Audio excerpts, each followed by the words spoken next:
Let's see. Let me send this. Let me send this out.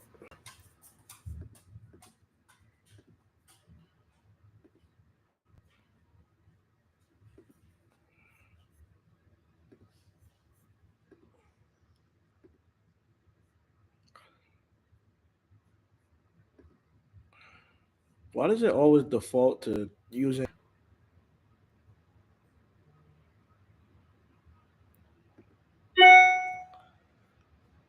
It always defaults to using this picture. I have no idea why.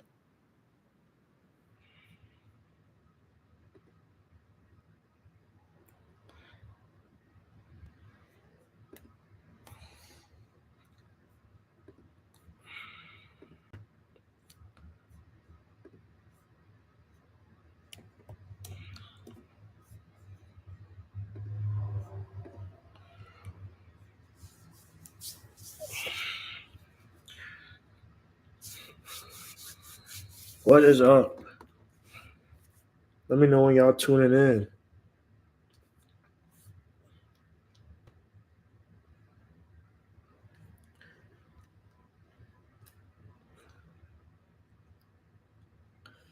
Let me know when you're tuned in, when you're here. Let me know when you're tuned in.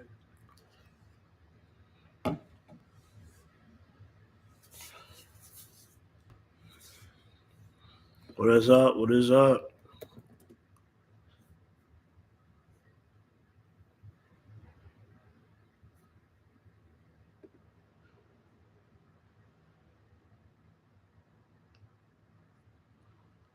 One of my favorite things is when someone in my network reaches out to say I was watching this video from right here.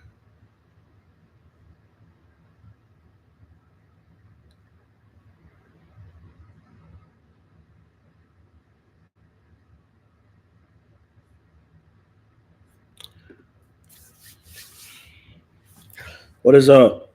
If y'all tuning in, let me know. If you're watching, need to save this LinkedIn post.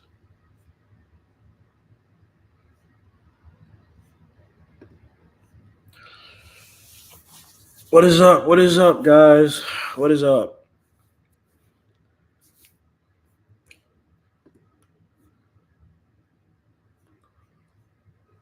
Let me know if you're watching, if you're tuning in. I'm gonna wait like 5 minutes. I'm gonna wait like 5 minutes. I just bought some more books. Uh, I think I'm done with buying books for a little bit. I got so many. Like I can't wait to read this one. This one's gonna be so good. Um, what's up? If you're tuning in, let me know. If you're tuning in, let me know. Let me know that you're here. Say what's up.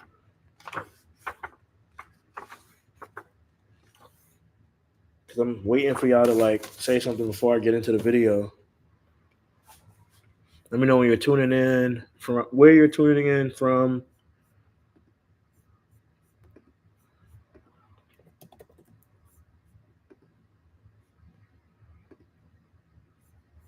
I'm assuming that like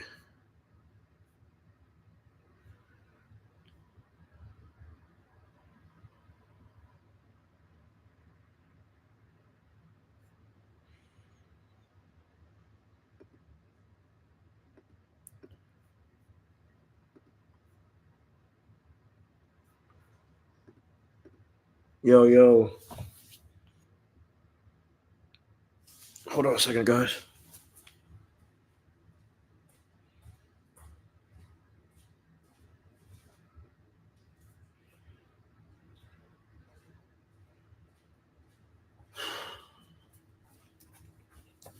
If you're watching this,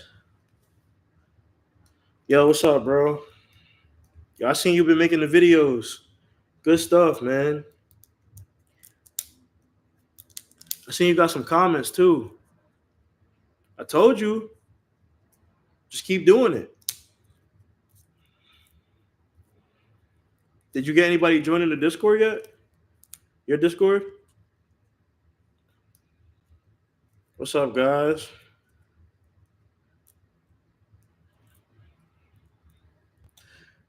Yo, so I'm definitely gonna stick on topic and talk about um, what I said I was gonna talk about. But yo, whatever that smell is in here, I gotta get that shit out. It smells like oil or some shit. Or like food. I gotta go get some cleaning solution.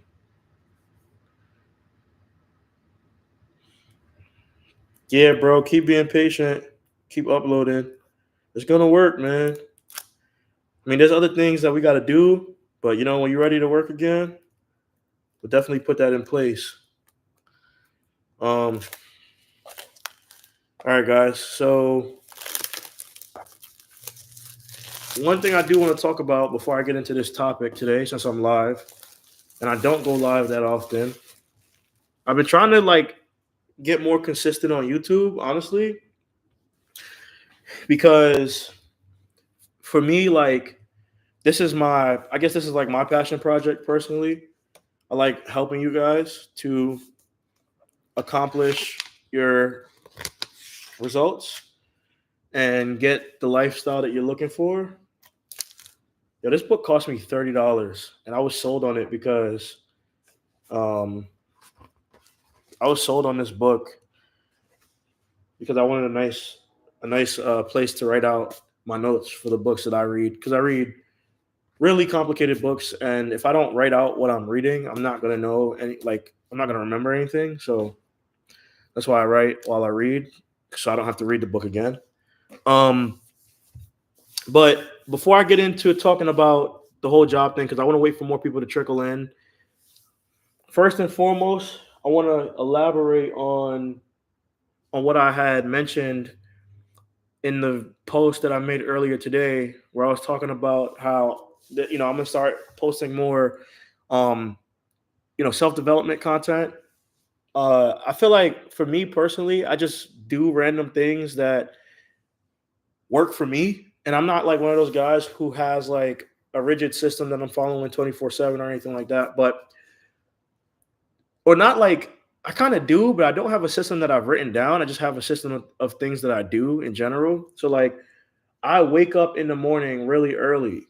I wake up at like 4 o'clock in the morning, and it helps me. And it helps me get ahead because it gives me more time to focus and to put my energy into things that I actually care about doing.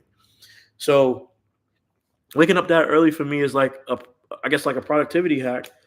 But like there's things that I do when I'm up at that time in general. Like for example, the book that I've been reading talks about um, there's two functions of our brains. There's system one and system two. And system one is our intuitive thinking. It's the way that we usually think in most scenarios. System two is deliberate, slow thinking.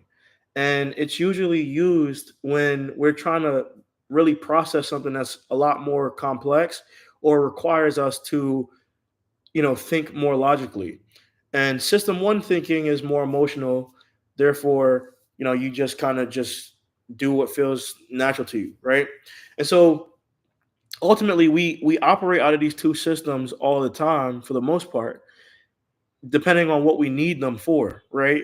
And mostly we operate out of system one. But anyways, where I'm going with this is when you are constantly focused on a lot of the work that I do is like deep intentional work, at least very early in the morning. And that means I'm using my system two section of my thinking or whatever.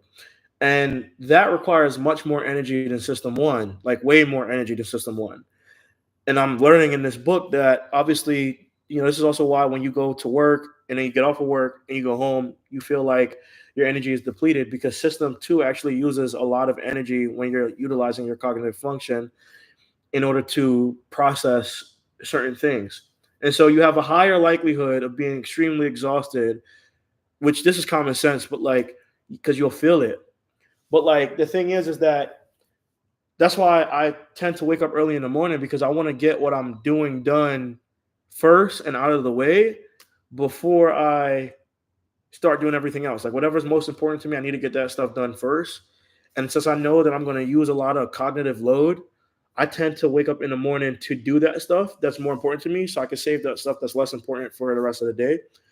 Obviously, everything is important, but because I know that and I know how it operates, I know that there's also been some studies that show, at least according to the book that I'm reading, that when you actually make an effort to um like when you like you know when you drink when you basically eat sugar, it sort of replenishes system 2. I don't know how much I believe that, to be honest, because I do know that they said that some stuff in the book is a little flawed. I don't think I believe that. But overall, I've been learning more about that and learning more about just priming. And if you guys don't know what priming is, it's just basically when you basically act in accordance to who you're around and what you're around in general. And your thoughts can be dictated on so many like little things that you wouldn't even know, but it's a reason why like community is a huge thing, to be honest, and why you're more likely to do things around people that you wouldn't do normally than when you're not with those people, and why other people can influence your behavior, because there's something called priming, and it's really deep, and I have to like recall all the information for me to even explain it to you guys. And for me to explain it would take forever. It's a deep concept, but just know that with priming, you're basically you're you're basically mirroring the other behaviors, and you can and that's based off of like being around certain environments. So that's why your environment is very important. Um yeah, so that was a long explanation, but I want to talk about uh I want to talk about basically um this whole job thing, because I know people are looking into this. But before I go into that, I hope that makes sense. Like, do you guys understand overall, like system 1 and system 2? Because the whole purpose of me going down into that was to tell you why I think it's beneficial for everyone to wake up early and work, and then work on the things that's most important to them, and then focus on the other things later. Um, and stuff like that. So hopefully that's helpful. But all right. So the thing is that so many of you guys constantly, I don't want to say constantly, so many people ask me, how do I go from being in a specialist position to being in a managerial position? And I think what people don't tend to realize is that, first and foremost, let's be real, SEO is not really that hard. It's We all know what you got to do. You got to get some backlinks and do some on page and make sure your website is crawlable and easily accessible to multiple pages on the website, right? By Googlebot or whatever. So we know it's not that hard. I mean, there's ranking factors that inherently reward your website if you follow them. It's basically Google's rule book. If you follow those, you'll be fine, right? The thing is, though, is that um, the difference between the people who are the top SEOs in managerial positions and the people who are not has nothing to do about how much you know about the technicality of SEO. It's more so about how much you know how to utilize your soft skills. How good are you at reporting? How good are you um, at managing a team? How good are you at communicating? How good are you at setting expectations? Like, that's the stuff that really, really matters if you want to be a manager. It has nothing to do with just the skills of SEO by itself. How empathetic are you, right? Because you're going to be dealing with a multitude of different situations and scenarios where things could go left a lot of times. And you got to be able to manage the people below you, but you also got to be able to manage upwards. And a lot of people don't talk about how to manage upwards, especially when you're in a position where, I mean, you're technically in a position of power, but you can still get fired because you have a manager and you're not the boss, right? And so, since you're not the boss and you can get fired, you also have, I think, to me personally, like when I was in managerial roles, I just was willing to accept that there's certain things, and this is just my opinion and my take on this, and you guys might somebody might tell you something else, but there are certain things that you just have to be willing to stand on, and it just doesn't matter, right? So I'll tell you like an example. So there was this company I was working at, and I had a team of like 5 people that I was managing, and they were all pretty. I mean, one of them was really good, and then the others were like just hired because they were recommended by the owner. I mean, not recommended; they were related to the owner, so it was all nepotism, to be honest. And they weren't bad, but they weren't as good as the person who was like really, really good. And so the thing is that I gave them all, like when I was going on vacation, I gave them all individual tasks to do while I was out, and I got sign off. I created this thing. It's basically called an on and office program. I got sign off from the owner of the company as well as the VP of the company that the task that I put in place for people to do was okay. And then I made sure that I met with my team before I took my vacation, and I told them everything that they needed to do and made sure that they were clear on it. And they were all clear. And when I left, when I left, one of the employees was literally texting me crying, saying that she was going to quit and all this stuff because she didn't like how unorganized people were, and how nobody was like me, and like taking instructions from everyone else seemed so complicated. And when I got there, I made everything super easy to follow and understand. And like she was like panicking, and I had to, like, while I'm on vacation, I had to like calm her down. And I called her on because she was texting me. Actually, she was texting me, and I called her on the phone and I calmed her down. I was like, "What's going on?" And then she told me everything that was going on, and I spoke to her while I was on vacation. Did I have to do that? No, but part of it is being empathetic. But the story doesn't end there. When I got back from my vacation, I remember this vividly. When I got back from my vacation, the owner of the company and the VP was basically saying to me, they were basically saying that my team did a horrible job and they did not follow any instructions, and they didn't complete anything, right? But then they told me to fix it. That's specifically what they said, fix it. So then I started talking to the team individually before addressing them as a whole group. And I was asking them questions like, what went wrong? What did you do? What did you not accomplish? What did you feel overworked? Did you feel overloaded? Like, what is going on?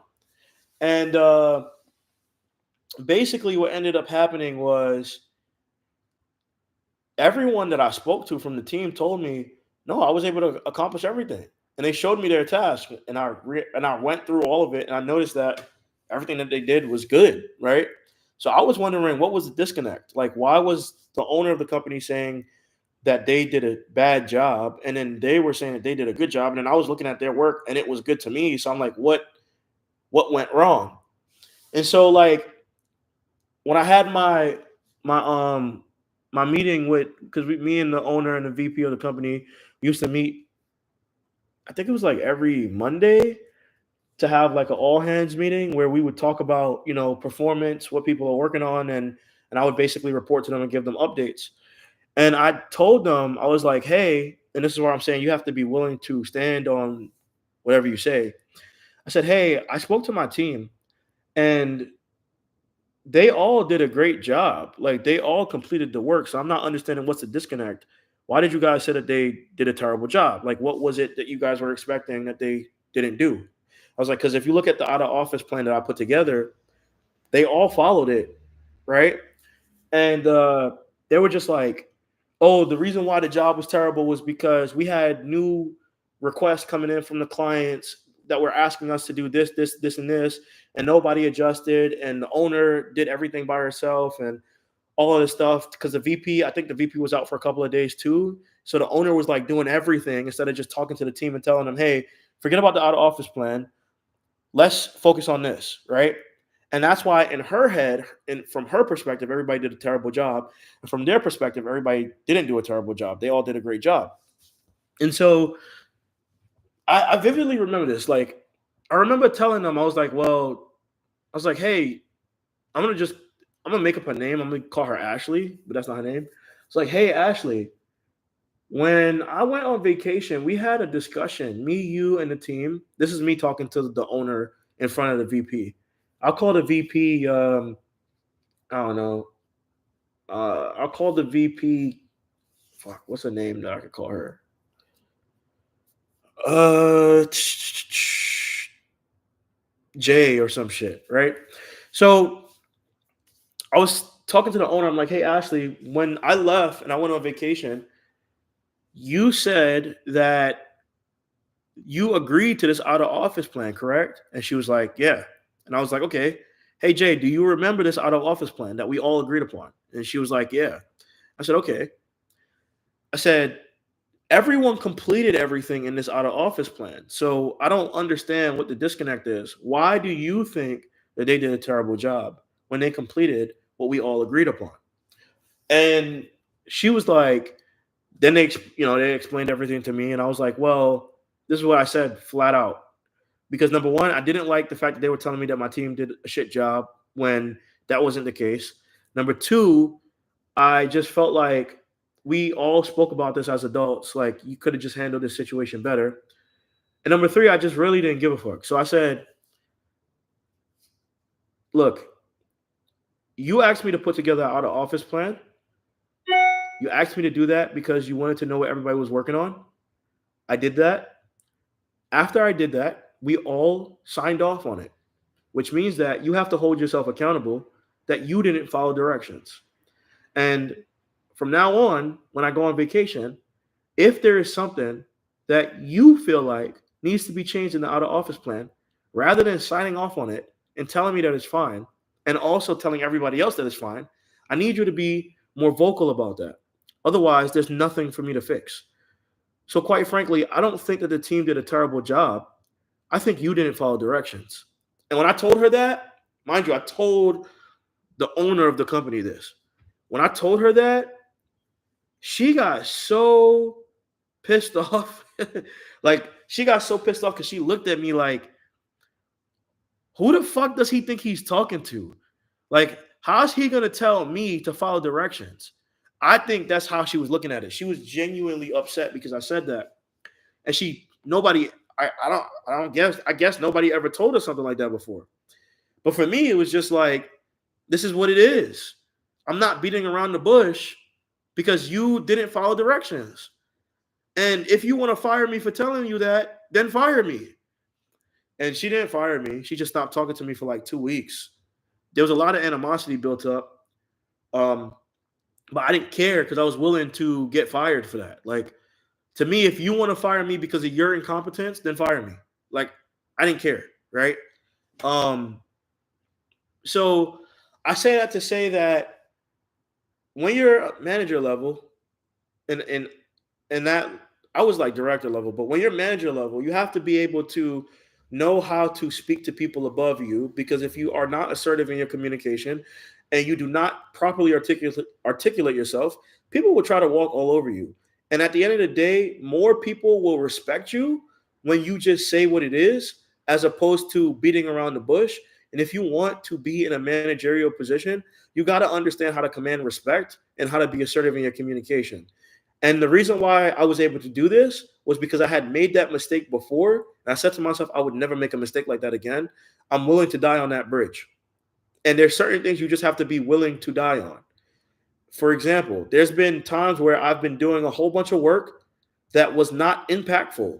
And I felt like the work that I was doing wasn't going to help neither the organization that I worked at or the people that we were doing the work for. And I flat out told them, this is not purposeful work. This is busy work. I don't want to be doing busy work. I want our work to be purposeful. So we need to shift the way that we're doing this if we want to get the outcomes that we want, and if we want to attract the clientele that we want. At the end of the day, the top upper echelon of clients are not going to want mediocre work. And what we're doing right now is mediocre. And I don't operate in that way. And I said that, right? I've said stuff like this before. And so, like, I think so many people think about, when it comes to being a manager, they think, like, what are the skills that I'm missing? Is it like, do I gotta know backlinks and blah blah blah blah blah? It's nothing like that. It's like much deeper. It's much deeper stuff, right? It's way more soft skills, and it's also about knowing how to hold people accountable, right?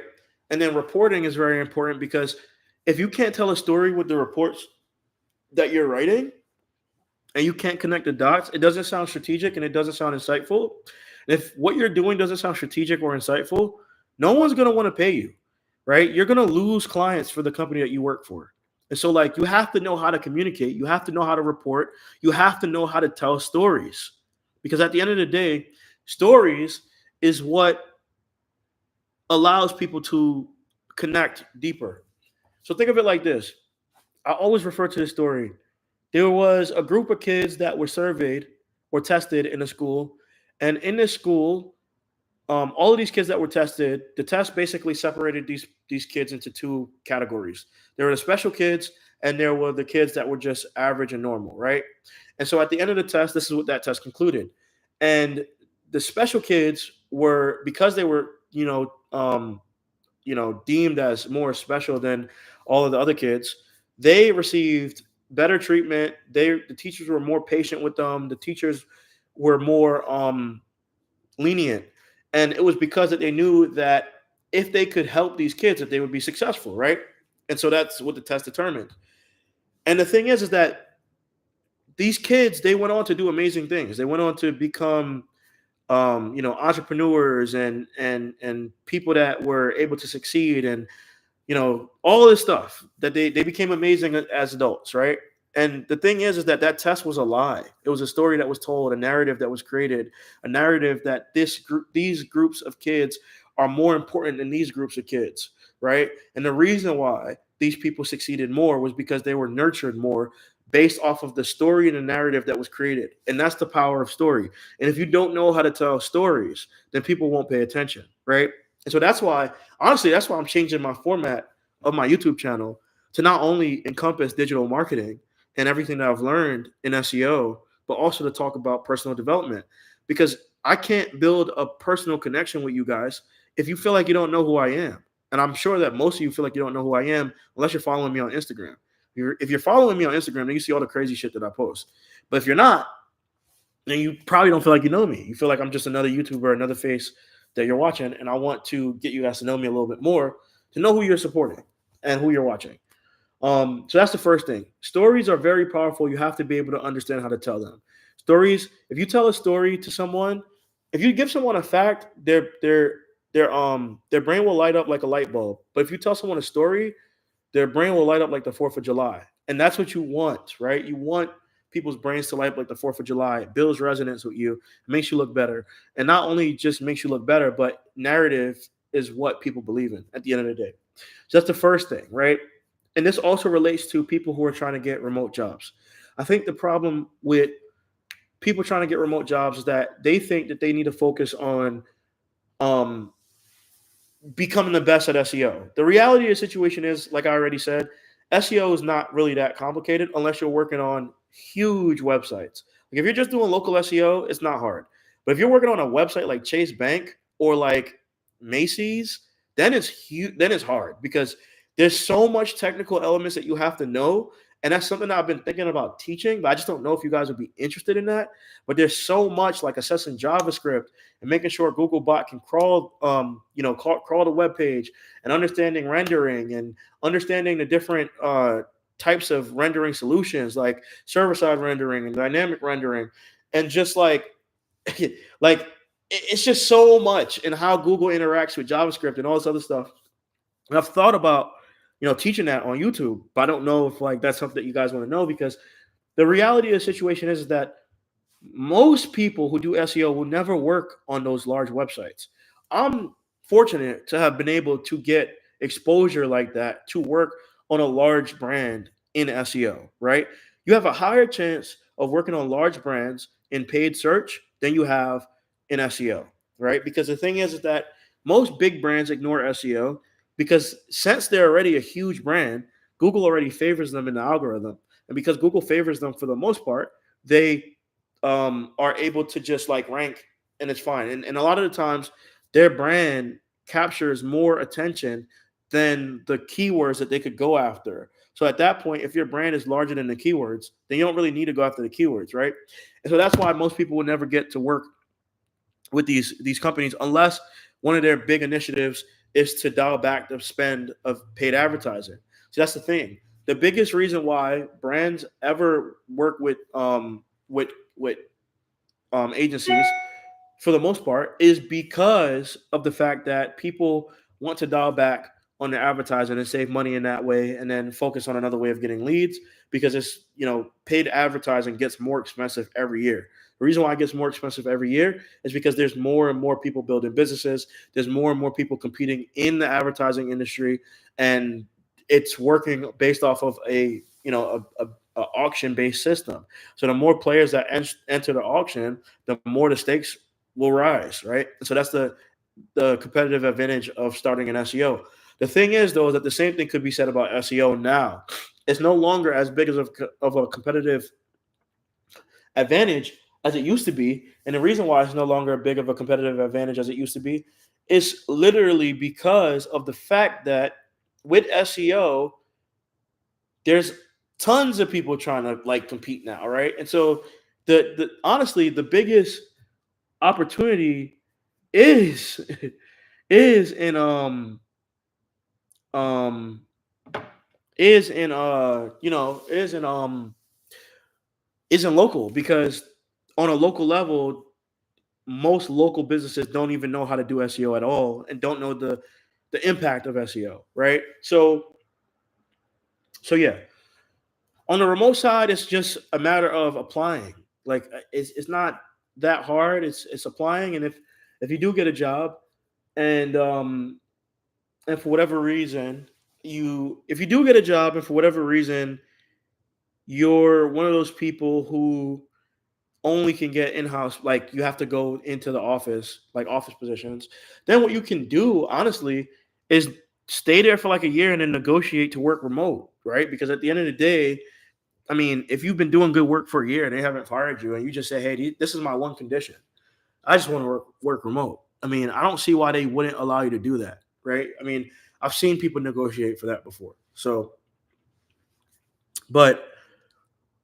hopefully, I hope that answers questions. Do you guys have like any questions? Because I want to open up the floor for Q&A for you guys to ask me whatever you want about anything, like whether it's clients or a job or whatever it is. Ultimately, I want to leave some time for you guys to ask me questions.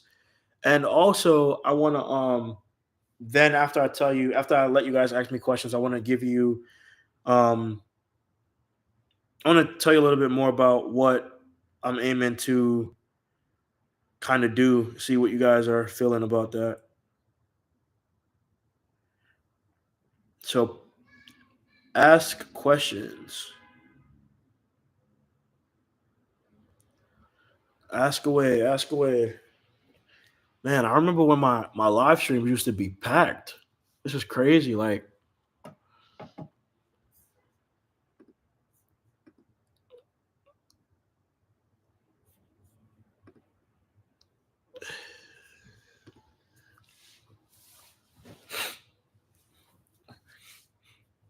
and then I'd be wondering, like, it's some of you guys that watch and then y'all don't say anything. Like, I'm curious to know, like, this is your time to ask questions. If you're tuning in, I see you guys watching. I don't know why y'all don't like to ask questions and socialize, guys. Get as much help as you can. If you don't have any questions, that's cool too. But hold on a second. I'm gonna get some water.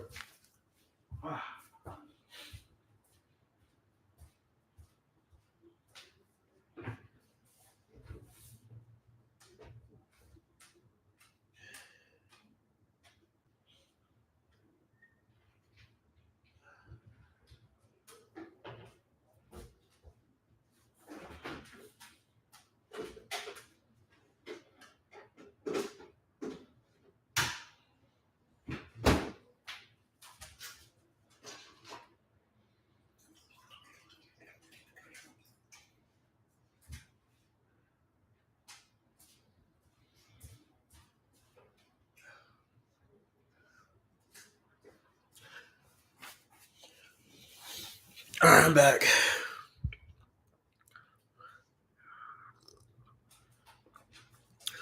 Is there anything in particular you would put on your resume? Um, I would just put my experience and make sure that my stop. I would just put my experience and make sure that I'm highlighting results. That's what people care about. Not just traffic, not just like administrative tasks, but actual results. Like how many um like how much traffic was you able to get? How much revenue was you able to generate? Seems like SEO is becoming more competitive and more difficult to get a job. What are your thoughts on that? I don't think it's not. It's. I don't think it's that it's becoming more competitive and more difficult. I just think it's the economy right now, just overall. But you can still get a job. Like I have people that I work with that get jobs pretty easily. I mean, it just really depends on what your resume is, what you're saying on your resume. Are you getting interviews? Like, I mean, that's what you have to look at. Like, are you even getting interviews in the first place? If you're not, then there's something wrong with your resume.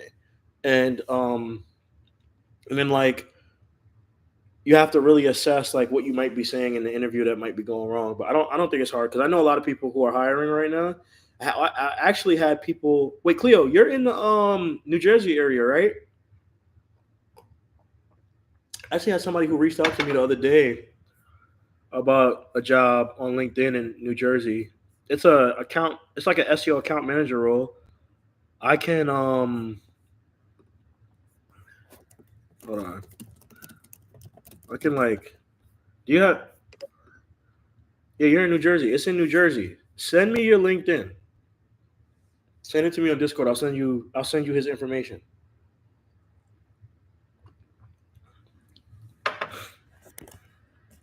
Or like I'll send him your information. He'll definitely hit you up. It's a senior account manager role. Uh, he is from a company called iQuanti.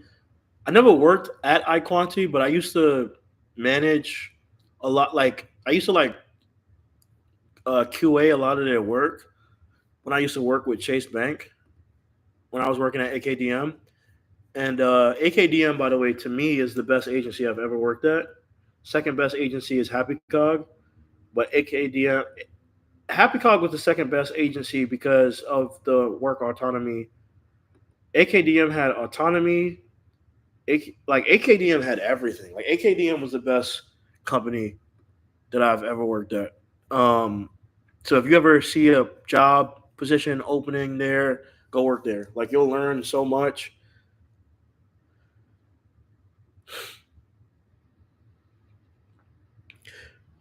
So when you get hired, um, you do you have to bring your own? No, they have processes that they'll teach you.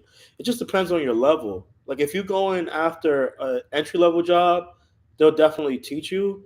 And the reason why is because most companies that hire entry level positions, um, when they're hiring, they don't expect you to know anything. That's why they pay you less. To be honest, they pay you less because they don't expect you to know anything. They expect that they're gonna have to train you, stuff like that. So you can definitely, go into a job and take your own. I mean, and they'll train you. But if you're going into a senior role, at least from what I've seen, they'll still have processes and walk you through things, but they kind of expect you to know what to do to some degree. Which those are the roles that I tend to prefer, anyways, because you don't want to work in a role that's like super rigid that has you following a process that everyone is following, and then on top of that, like you're following this process, but um, it's so rigid that you can't change it. And if they never deviate from the process, that means you'll never truly learn or get better. So I tend to prefer to work in companies that are less process oriented, but like that's just me personally because I can create my own. Hold on a second.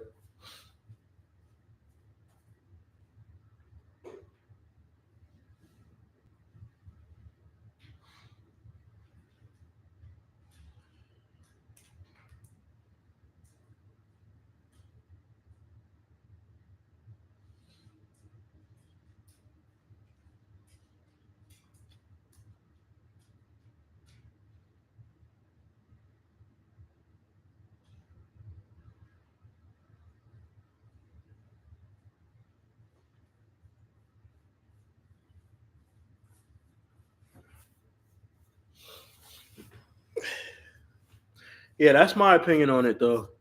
I have to comb my beard. My beard looks crazy.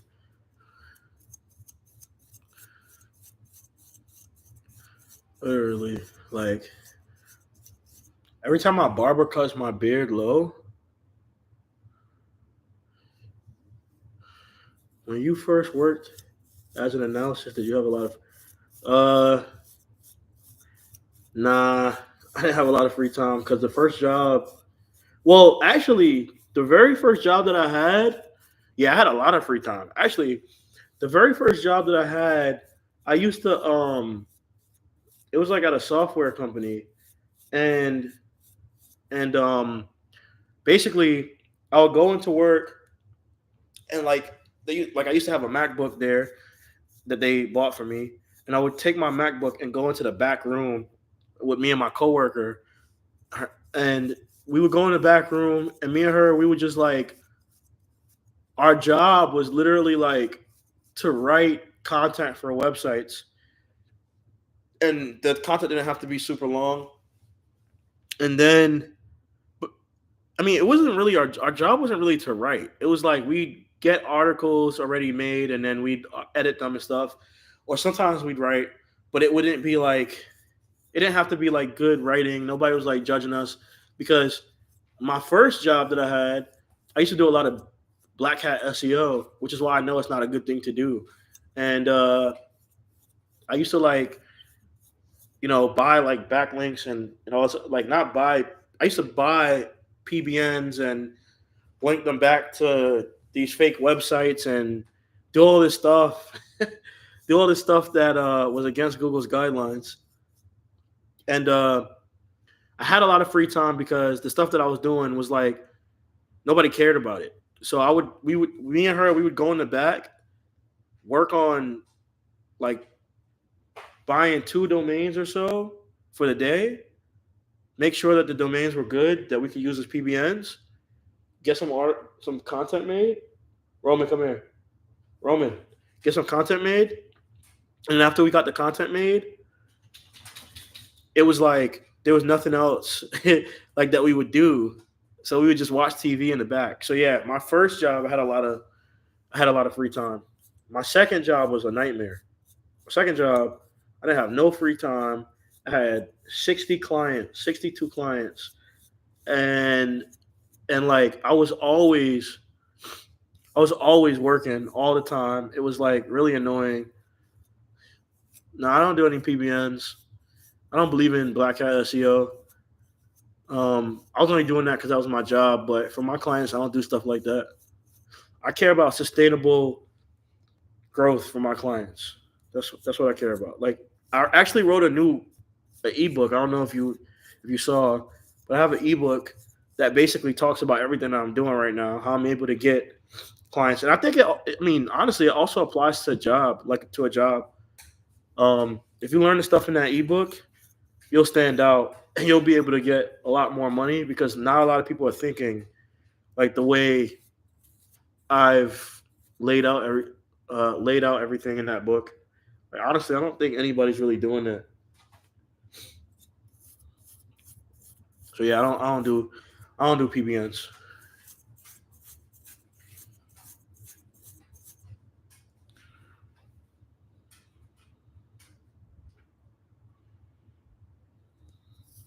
How would you build the main authority for a website with no link building unless you're doing?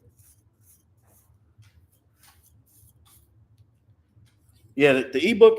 I'll send you the link. It's like $20, and it literally shows you everything. It's like an end to end thing.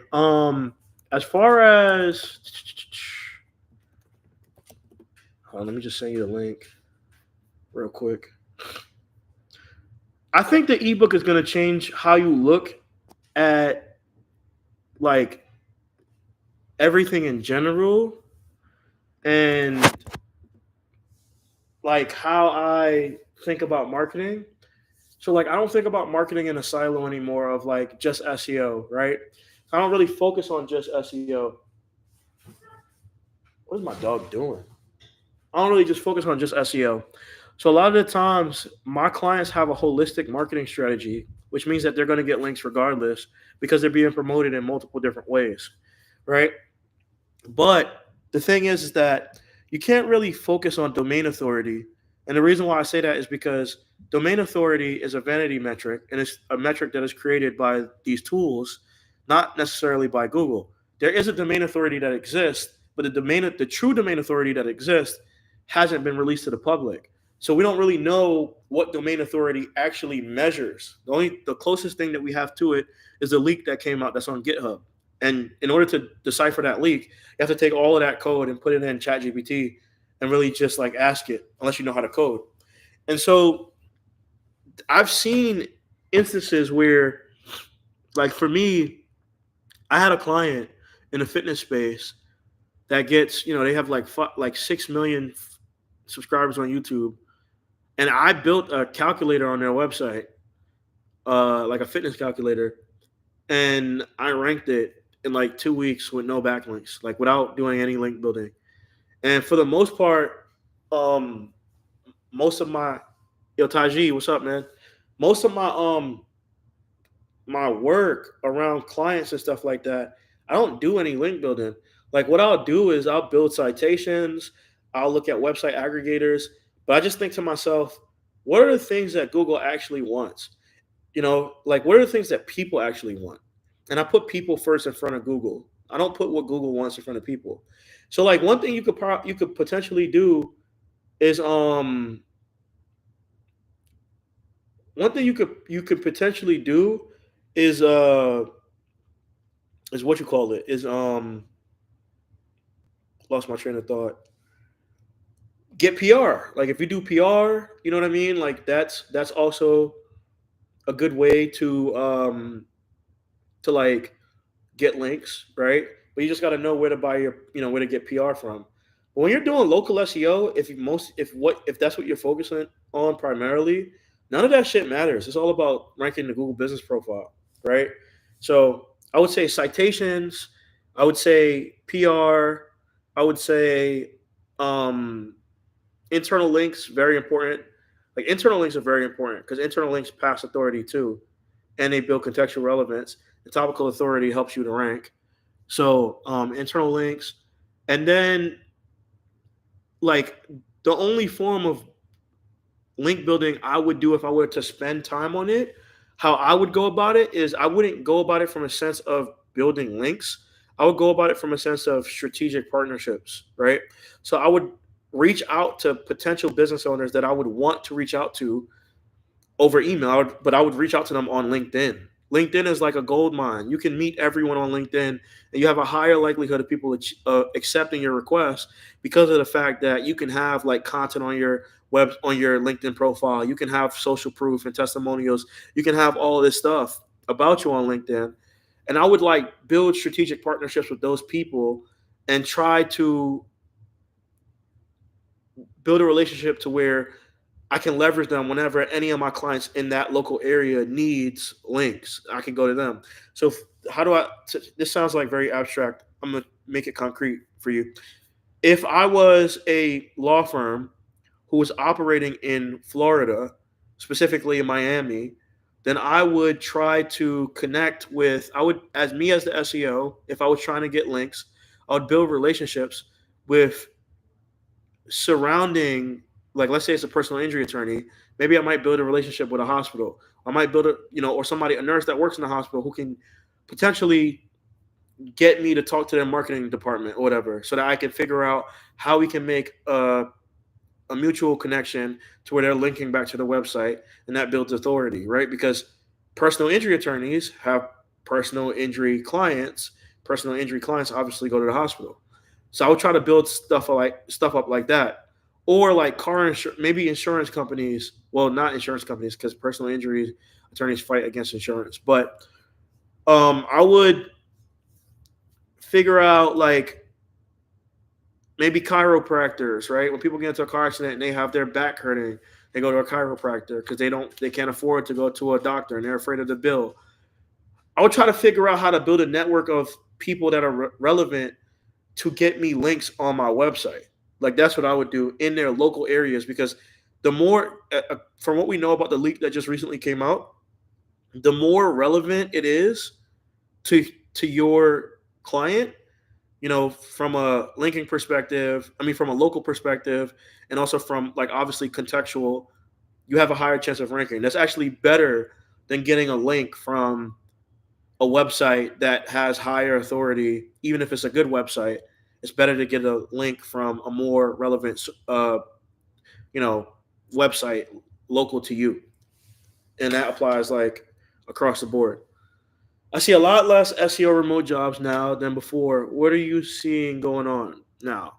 I don't really look for jobs anymore. But what I will say is that with majority of the people that I work with, I I mean, I don't hear them complaining about it. I think it depends on where you're looking. Like, are you looking on LinkedIn? Are you looking on Indeed? Are you looking on Google? There's different places to look at. But as I was saying, that you can really, honestly, go work in house, go work at an office, and then after like 6 months to a year, negotiate working remote for them. And 9 times out of 10, people will be fine with that.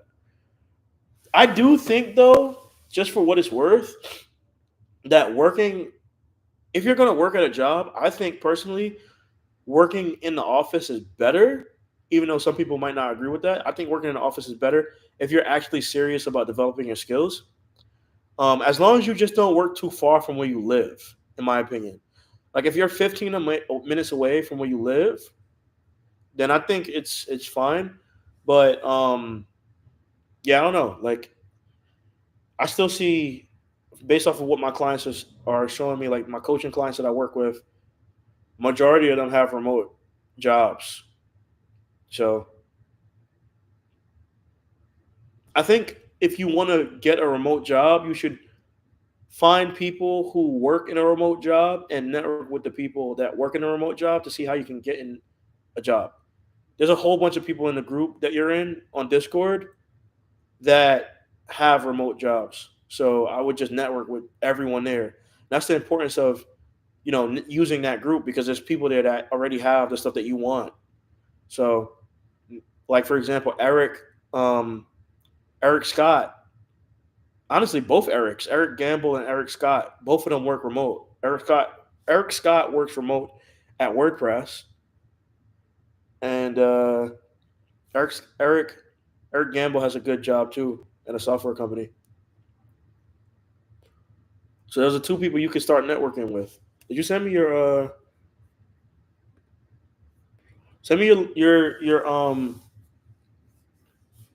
your LinkedIn so I can get it to this guy? Send it to me on Discord right now if you can. All in all, though, I guess I'm curious to ask you guys some questions. First of all, thanks for tuning in. Um, what content creators are you guys paying attention to the most? Are you guys watching SEO content at all? If you are, who are you watching? Or do you not watch SEO content? You watch mostly business content? Like, what are you guys watching? I don't find myself watching SEO content anymore, just because I think that the people who are in the space now are not giving, like, the stuff that they're telling you to do is, to me, is not really that good. And SEO, when you really know how to do SEO, you realize that most of the shit that people talk about on YouTube is just noise. It's just all noise. But I'm curious to know, like, what types of content are you guys watching overall? I feel like most people who tend to follow me don't even watch SEO content. Like they'll just consume news from like the blogs, but for the most part they don't. But I don't know. I'm just curious. If you are, who are you watching? Let me get some water.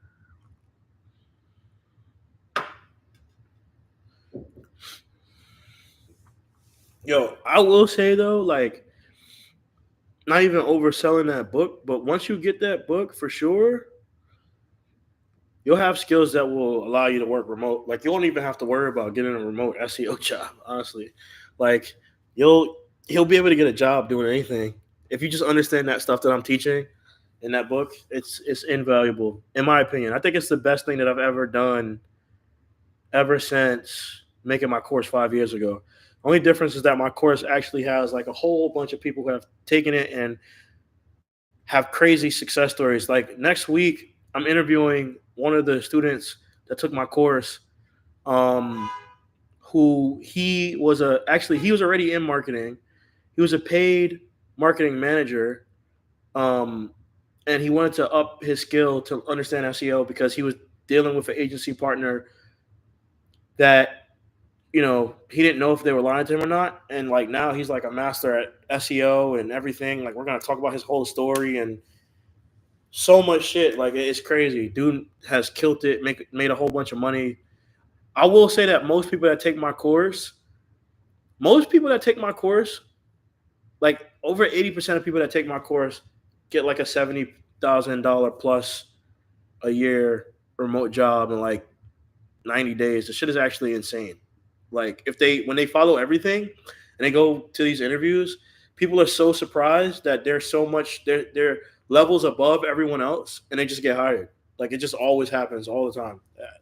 I mean not all the time, but like I said, 80%, like a little above 80% of people, which is unheard of in any course. Like to my knowledge. So and like there's people there, they'll tell you like they're in the group. They're in the Discord group. If you're not in the Discord group, they're in the Discord group. Yo, by the way, Juan, when you get, I don't know if you're in the Discord group, but when you get the book, the ebook, I'll actually let you in the Discord group. So just let me know when you get that, and then you can join. Um, okay, in your opinion, what would be ideal work slash results to have in a portfolio specifically targeting entry level positions? As far as content, SEO, Anna York and Jeremy Ross. Yo, I know Jeremy Ross. I know, like, I remember when he got into the space, because I was in it. I was like making content before him, but I just stopped. Um, I don't know who Anna York is though. I'm about to look her up. Who is that? Anna York, SEO. Anna York. I don't see anybody called Anna SEO. Anna York. I can't find this person.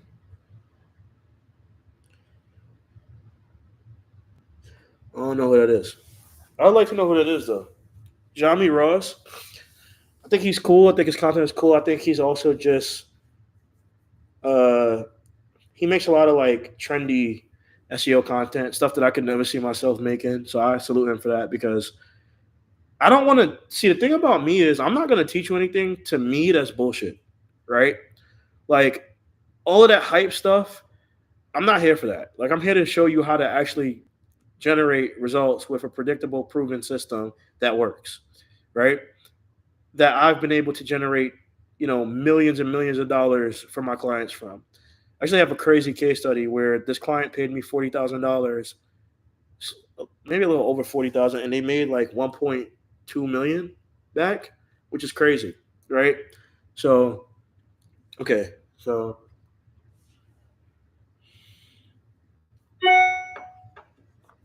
let me see. In your opinion, what would be ideal? Oh, did I answer that? I think ideal portfolio would be building a mock-up audit like that demonstrates that you know what you're doing. So I would go audit a huge website like Chase Bank or Macy's and find every technical issue wrong. Honestly, that's one of the things that I help my coaching clients build out. And honestly, I think that's why they're able to secure jobs so fast because of the fact that we work on this project. It takes about 6 weeks for the most part. We build out this very robust technical audit. By the time we're done, they understand SEO way more because it's so technical that it makes you think. You have to write everything out, and writing helps you learn. And then they go into these job interviews, and by the time they get into these interviews, and people are like, "Hey, we have this assessment," I always tell them not to take the assessment and to be like, "Hey, I actually have work that I can show you that you can review, and you can ask me any question you want about it." And it makes them stand out. It makes them feel like it makes people feel like, damn, this person must be good because they're willing to say no, that they're not doing this, and they're willing to, show us in a different way that they're really good, and they have work to show us, and they can present it to us, right? And but it has to be. It's not like those standard audits, like the shit that you find on YouTube or whatever. I don't think. I mean, anybody who has taken my coaching program, if you speak to them and you ask them what type of audit we create, they'll tell you. Like, there's people in the group, like ask Ricky or ask Rashid, or you ask like Don or any of them, right? I have so many more people that have taken my coaching program, but I don't work with, like, I haven't, like, I remember, guys, I shut my coaching program down 4 years ago or 5 years ago at this point. Like, it was doing well. I just got mad because there were people copying me, and I just didn't want to do it anymore because there were people copying me. That was it. Like, literally, it was doing well. Like, everybody's getting good results and everything. And for me, it wasn't about the money. Even though I was getting paid good, it wasn't about the money. It was just more so about um the it wasn't about the money. It was more so about, like, I was passionate about helping these people. But, like, obviously my time, I gotta get paid for my time. Um so what I was gonna say. So yeah, that audit helps people stand out because it's so in depth. It's nothing like what's on the internet. It's not a spreadsheet.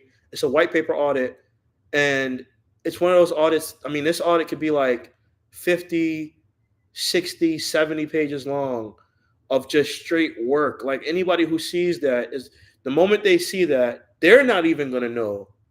They're not even going to know how to do this. The only reason why I know how to do this is because I worked on huge websites for years, and I've learned so many things from being in this shit and just, like, working on this stuff. This is not like average information or knowledge that it's also something that you can't teach in a course, which is why, like, I never made a course about this, because there's no way for me to teach this in a course. It has to be one-on-one. There's no way. I can teach it in a group setting too.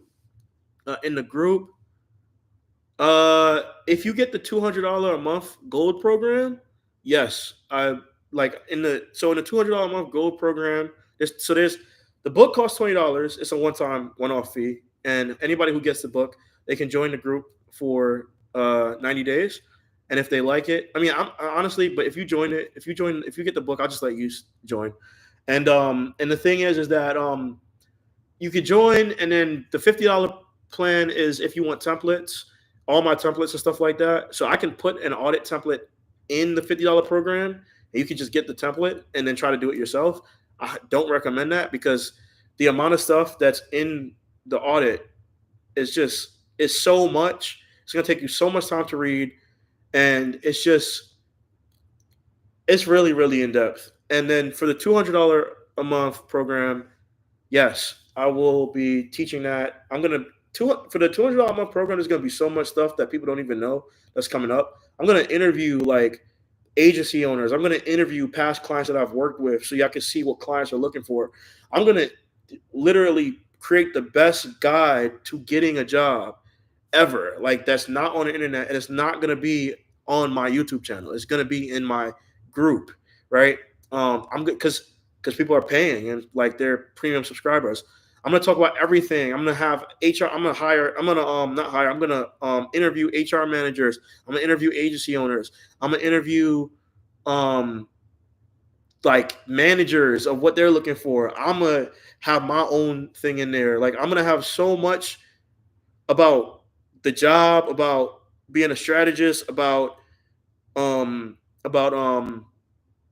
a strategist, getting a job, knowing how to transition, getting clients, like, everything that you could ever imagine to be in a group to like basically I just want to create what I didn't have, right?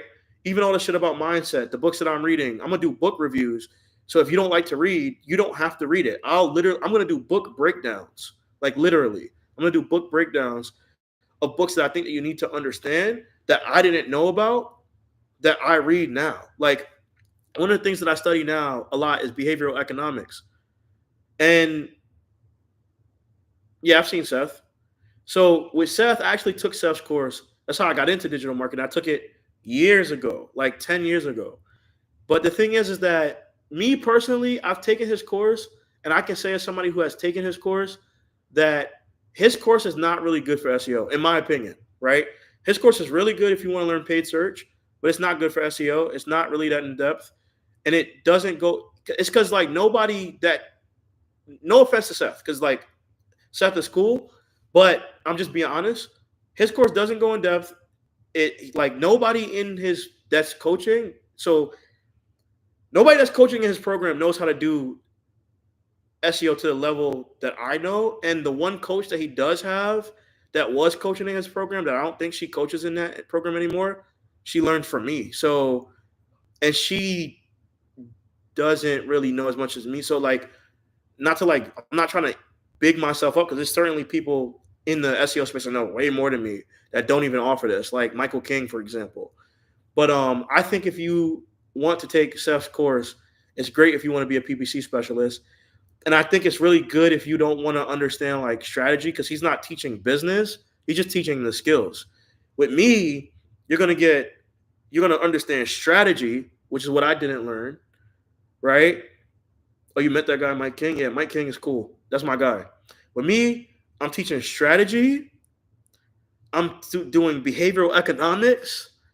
I'm going over advertising principles, psychological principles that you need to know, consumer psychology, like interviewing HR managers, all my connections, talking about everything. Like it's going to be literally the best program. And I can say that because every single program on the market I have taken.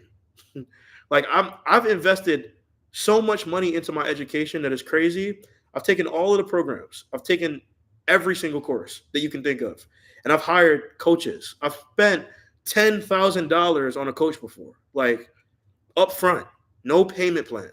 Like I've done everything. So for me, I know everything that they're teaching and I know everything that they don't have. And I know what I have and they don't know what I have. So because I took all their stuff. So like, but this was like 10 years ago, you know? I think like a lot of those courses from 10 years ago was definitely more relevant. But right now, it's a whole different era. If you want to stand out, you got to think differently. You got to learn from someone who's actively in the game, not someone who's been out of it. I'm actively in it. Like, I'm actively in it because I help people get jobs. So I'm talking to coaching clients, I'm helping them get jobs, and I'm helping them go from having a job as just a regular specialist to getting promoted to being director level to making tons and tons of money, right? And then I'm also doing my own thing. So like I know how it is to like help people get in, and I also know how it is to run my own thing. I'm doing both because I'm still in it. I'm still in the trenches. And you need somebody in the trenches, like, and that's the difference. And I always like respect to Seth. No disrespect to Seth, but as someone who took his course 10 years ago, and I know it has been updated because I get people all the time who contact me and they're like, yo, this wasn't what I was expecting. The industry is different now. It's not the same as it was 10 years ago. It's much harder. And for at the price point that he's charging, it was different when I took it. It was $97 when I took his course.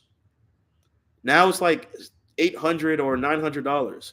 And I had a course, my course, DSR Masterclass, used to be $800, but I recently lowered the price because if you join the group, you get the course.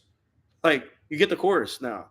And the only reason why my course was that much is because I've taken all the SEO courses and they all make you learn all of this like bullshit and have these super long videos.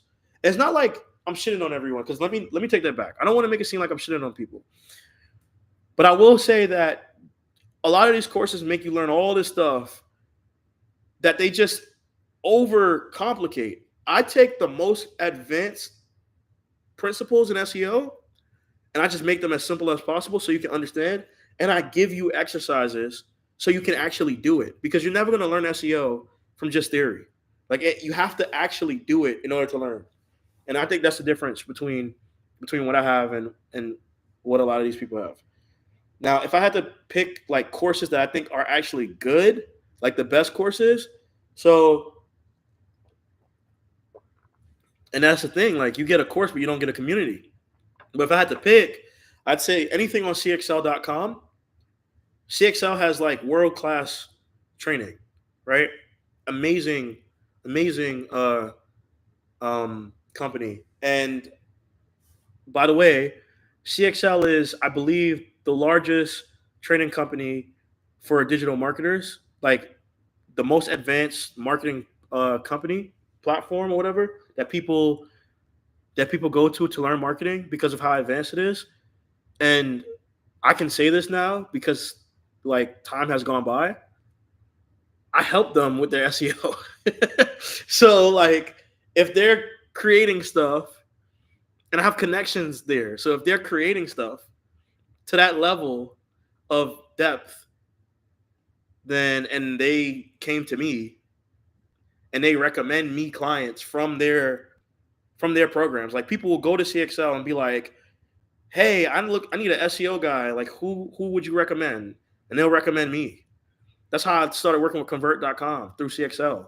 And you can go look at my LinkedIn and see that the VP of marketing at convert.com left a review talking about working with me.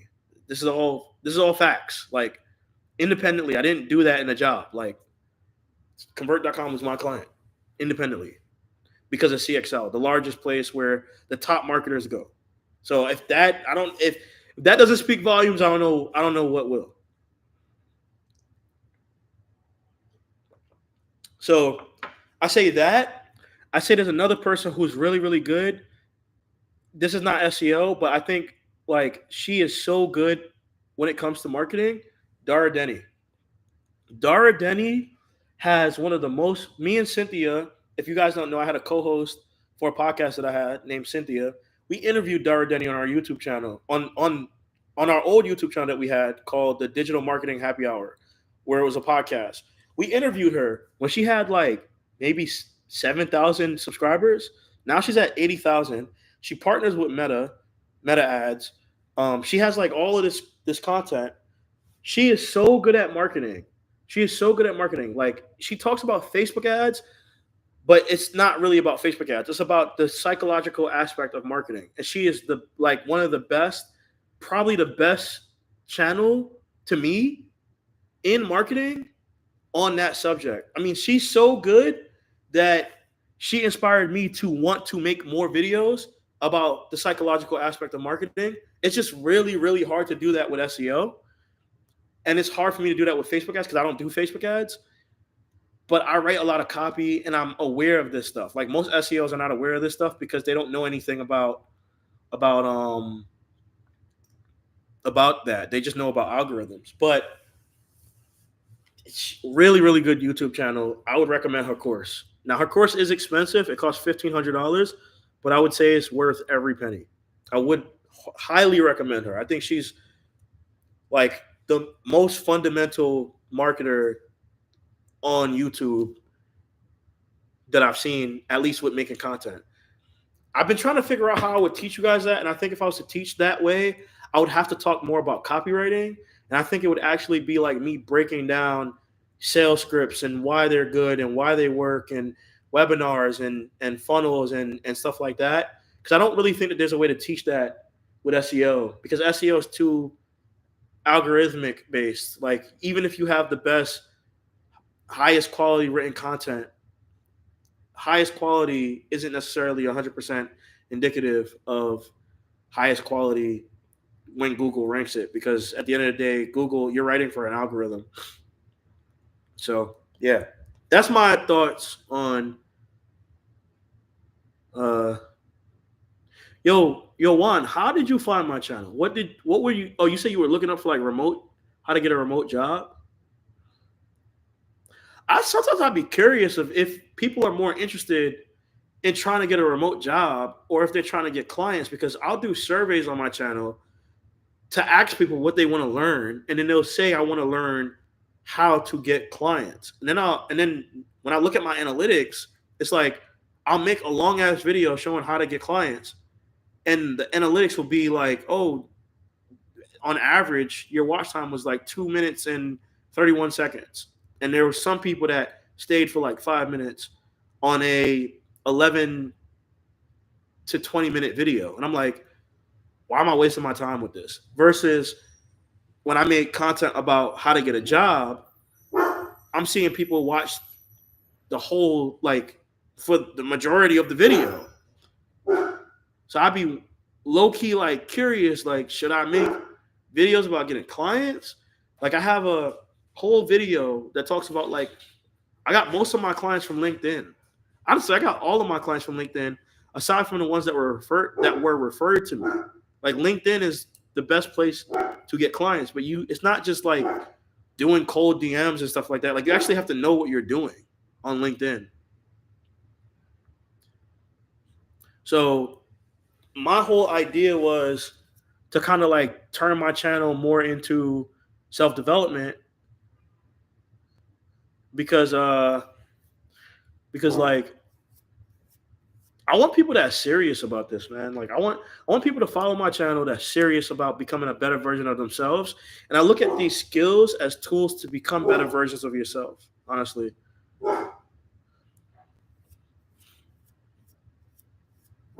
Man, clients, I think right now it's easier to get clients than it is to get a job. Many people might disagree with that, but I think it's so easy if you're willing to put in the work to get clients. Roman. Yo, hold on a second. My dog is going crazy.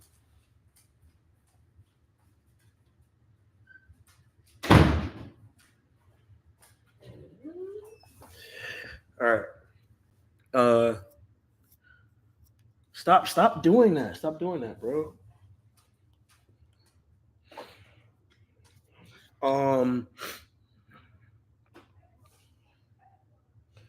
Bro keeps licking my books.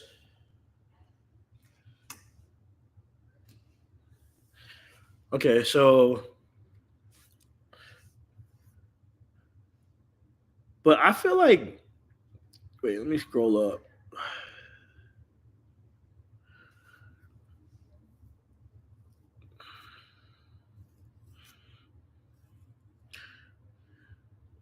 Yeah, the audit, I'm definitely going to have a workshop about that, though.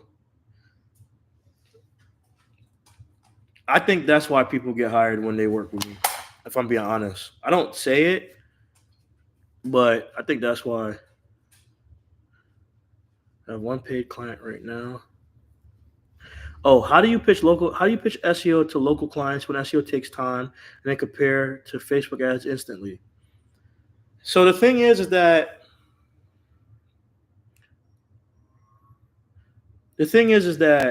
so this goes back to the book, Juan. This goes, like, everything that I'm telling you goes back to the book, right? I'll like give a spoiler. One of the concepts that I talk about in the ebook is that if you want to survive in today's market, because Juan, you're bringing up a good point, you can't be a specialist. You have to be a strategist. And the thing is that why am I saying that? It's because people who are specialists tend to focus on one skill. So they focus on SEO, right? Or they focus on Facebook ads, or they focus on Google ads, or they focus on whatever, like this one skill. That's what they bank on. The issue with that is that it's easy to get rid of you when all you do is offer one skill, right? And the thing is that what you should really be focused on doing is not trying to jam SEO down someone's throat. You should be trying to understand what is it that makes this client money? At the end of the day, you're a strategic advisor. You are not just an SEO. Those days are gone. We operate in a fully commoditized market. It's no longer just about, if you're getting clients, it's no longer just about doing SEO for them. It's about figuring out what is everything that makes them money, whether it's Facebook ads, whether it's strategic partnerships offline, whatever it is, right? You have to learn that. And that's why being specialized is very, very important. It's very, very important. You have to learn what channels generate the most money for this business. I'll give you an example. I made a video about this the other day. I had a client that was a biotech company, and I was doing SEO for them and doing paid search for them. But their keywords were receiving, they only got about 150 searches a month, right? One lead for them was worth around $60,000 to $120,000, right? This client was focused on the B2B industry where they sold genetically modified animals to institutions and laboratories, right? And the thing is that the reason why they were able to charge so much is because of the fact that their product was very differentiated from any other product in the market. Because you could order a custom animal model, which nobody else offered at the time. And so when they first came out 20, 30 years ago, that was such a big thing, right? Later on, their market started to get harder to compete in because people didn't need to create customized animal models because other companies were able to sell a product that was actually on par with their product for a cheaper price, right? Still, whoever was loyal to them was loyal to them. Here's the problem. If you only have 150 searches a month in a specific vertical, right, for every single keyword that they could potentially go off of, that means there's no scale. You can't scale that, right? Because once you rank for all those keywords, you can only get the volume of what those keywords are. You might be thinking to yourself, well, why didn't you just do Facebook ads? Here's why. The reason why we didn't do Facebook ads was because we didn't want to waste money on Facebook ads because all of the people in their audience had .edu emails. And so even though we had a large email list and we wanted to create custom audiences, we couldn't because people were not creating because people were not creating Facebook accounts with .edu emails, right? And so because of that, it didn't make any sense because of the budget that they had and everything of how the organization worked. And we didn't know realistically if we would get or reach the people that we wanted to reach. I think there was a time where they tried it and it just didn't work, right? Obviously, there's a whole bunch of people on Facebook. That's a whole bunch of testing. It's a whole bunch of money that they'd have to spend. It was just insanity, right? And so that poses the question, what is going to allow this company to get growth? What is going to allow this company to scale? Because this is not enough. And so what I did was I started like analyzing all of their revenue data, all of it from the very beginning of when the company started. And I was looking for trends to figure out if there was ever a time in the history of the company where they exceeded the amount that they made in the entire year. And what I found was there was a trend. There was a specific time where they made way more than what they have ever made throughout their entire existence. And so what I did was I looked at that in HubSpot and all their HubSpot data and all their numbers and talked to their accountant and their operation, all this stuff to really figure this stuff out, right? This is, by the way, this is in 2019. I was thinking like this in 2019, right? So I went through all their stuff, figured out that, this year we had a significant spike. Why did this happen? And what I was able to quickly identify was the reason why we had a spike was because we did strategic partnerships and sold our products in bulk, right? That's an offline channel. That's not digital. That's not Facebook ads. That's not LinkedIn. That's strategic partnerships, calling people. If I never did the research on that, I would have never been able to know that that's how that company has to scale. And so the problem is that when people get into certain business models, they think that they're in one business model. They think that they're in the business of one thing when they're in the business of the other thing. Like, for example, if you start in an agency, you're not in the business of growing clients. You are, but the main thing that you're really in the business of is client acquisition, right? You're not in the business of getting results for your clients. You're in the business of client acquisition and talent acquisition. Because in order to sustain the growth of that business, you need both sides of this. You need a sustainable amount of leads coming in through the door, and you also need sustainable talent that's going to be able to do the job and get the results so that you can get the retention, right? It's the same thing for this company. This company, they weren't in the business of selling products, like selling custom animal models. That was just a product. They were in the business of sales, of like strategic partnerships.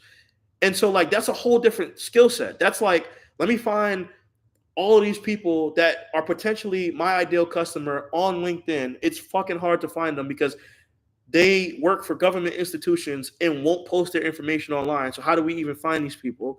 Right? But we have to figure out a way. How did we do it the first time? Okay, we did it by doing this, and this. Okay, let me try to replicate that, and let's do that again. And the moment we start to realize that, that's when we start to grow and scale. But you know what's the difference? The reason why nobody was able to take them away from me as a client is because I was the first SEO consultant who worked with them that identified that, which was a larger problem that the business had to solve overall. And so like I was a business consultant, and like the book that I made, the ebook, literally talks about this and more. Like literally talks about how you need to differentiate yourself in the market, right? The other thing is that what you need to realize is that if you want to get clients and you want to make a huge breakthrough in general with the amount of money that you're earning, right? You do not want to only get clients from marketing, because the companies that have the most money don't have a marketing problem. They have a systems and a processes problem. That's their problem, right? Because they get so many leads that they don't know how to manage all of them. So if a company, for example, let's look at Morgan & Morgan. Do you think they have a marketing problem? Everybody knows Morgan & Morgan. So if everybody knows Morgan & Morgan, then the issue that they're going to have is getting the best lawyers to take on the cases, is making sure that they have enough people for sales, making sure they have a streamlined intake process, right? Which a lot of the times these companies lack. So now if you position yourself in a market as being a strategic advisor as opposed to being an SEO specialist, now you can help them, and you're a strategic partner for their law firm. You're a law firm strategic partner, right? And now you can charge way more money because it's a way bigger problem for something that they already have the money for. And you can do this with every company that you grow. And the thing is that when you help them with their process, right? What happens is now they can't get rid of you. Now you're gonna retain the client for a much longer time period. Why? Because they're using your process. So they can't go work with agency down the block. Agency down the block is not going to know how to do your process. Agency down the block is not going to know how to do your systems. But it really starts from understanding their business model, and the internal workings of their business to really get yourself in there. And that's why I keep preaching for everybody. Yo, I'm not saying go get this ebook because I'm trying to make money off of you. I'm saying I put time into it. It's a lot of value into it.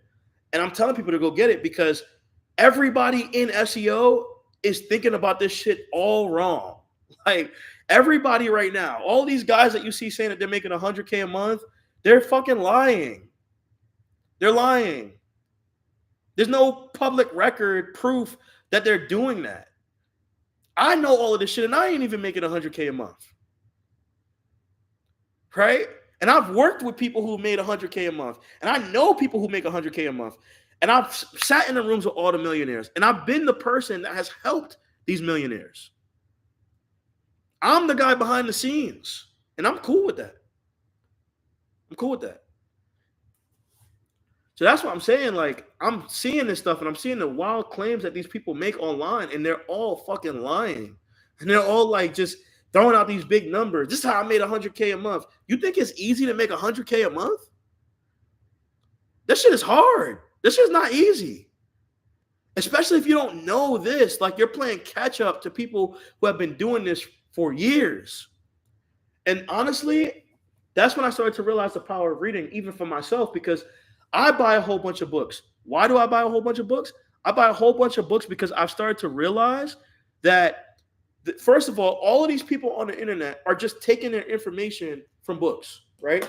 Like this book is gold. You want to learn how to advertise and write ad copy that converts and understand advertising? You read this book, right? And I've basically took all of this stuff that I know from reading and made a high level version of like all of this shit for people to understand. And the thing is that when you understand all of this stuff, the reason why reading is so important that I didn't understand before is that you can watch all the YouTube videos that you want to watch. You can watch all of them. They never will go in depth. And the reason why they don't go in depth is because they're taking all their information from these guys. And the reason why they're taking all their information from these guys is because these guys are the guys that actually did what they're talking about. They didn't do what they're talking about. Guys like David Ogilvy and guys like this guy, Gary, like in this book. And yeah, bro, these books are crazy. If you want to learn about entrepreneurship, this is Warren Buffett's #1 recommended book. And I have like so many, like I'll show you.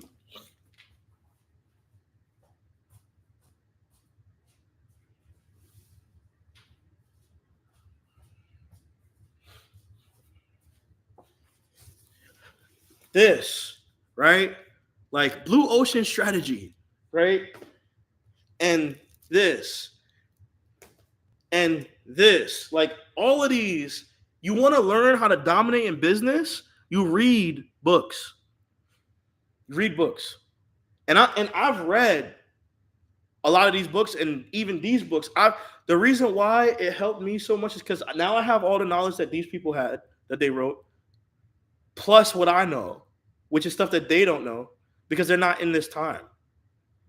And my book is just like a condensed, like, I was actually happy to write my book. I'm not gonna lie. But I just say, and it's $20. Like, and I just say all of that to say, like, overall, that's how you stand out. That's how you win. You want to win, you don't think small. You don't think the same way that everyone else is thinking.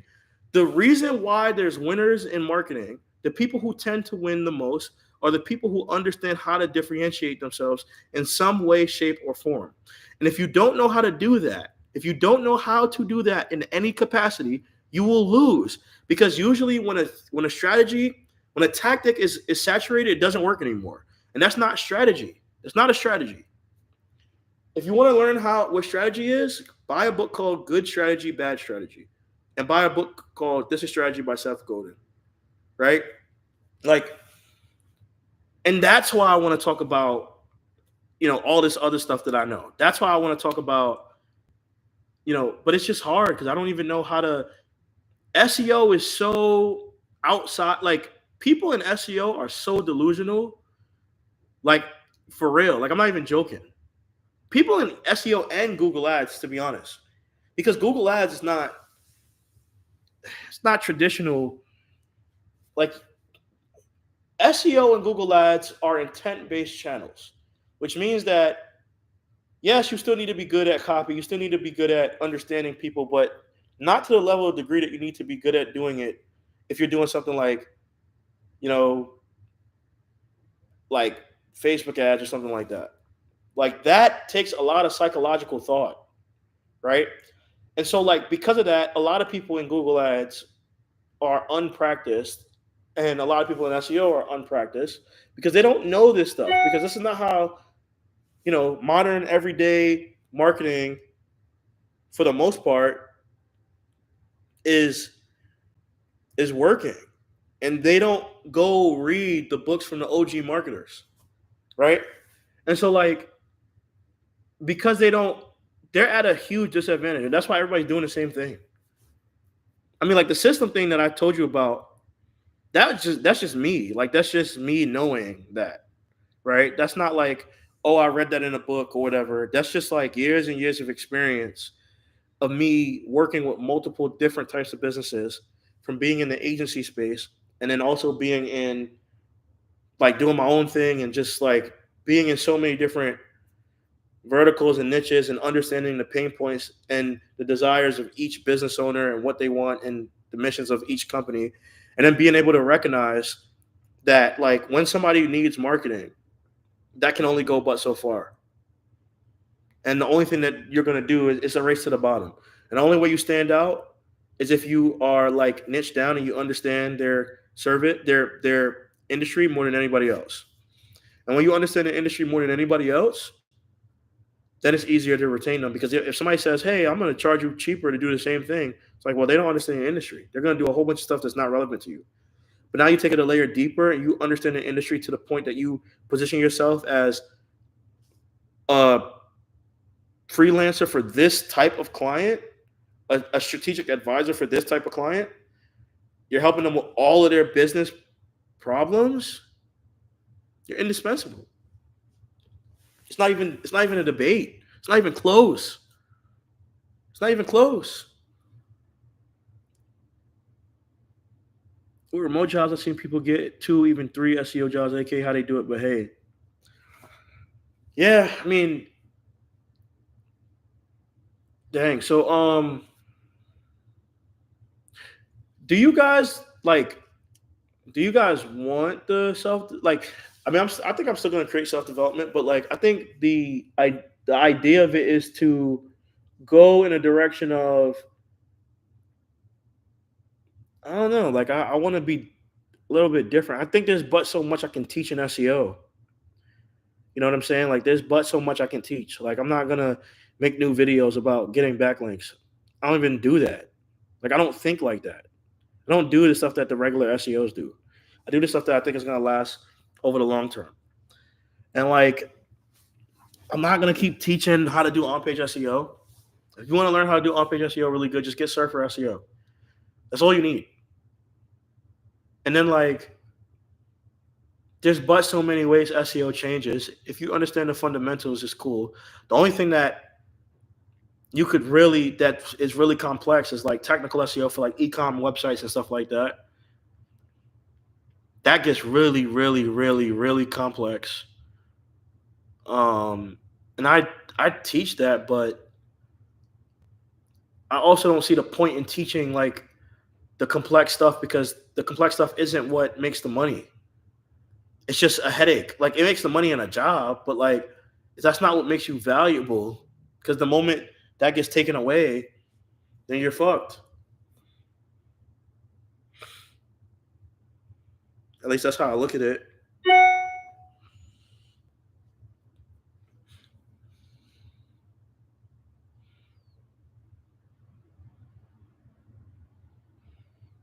Correct.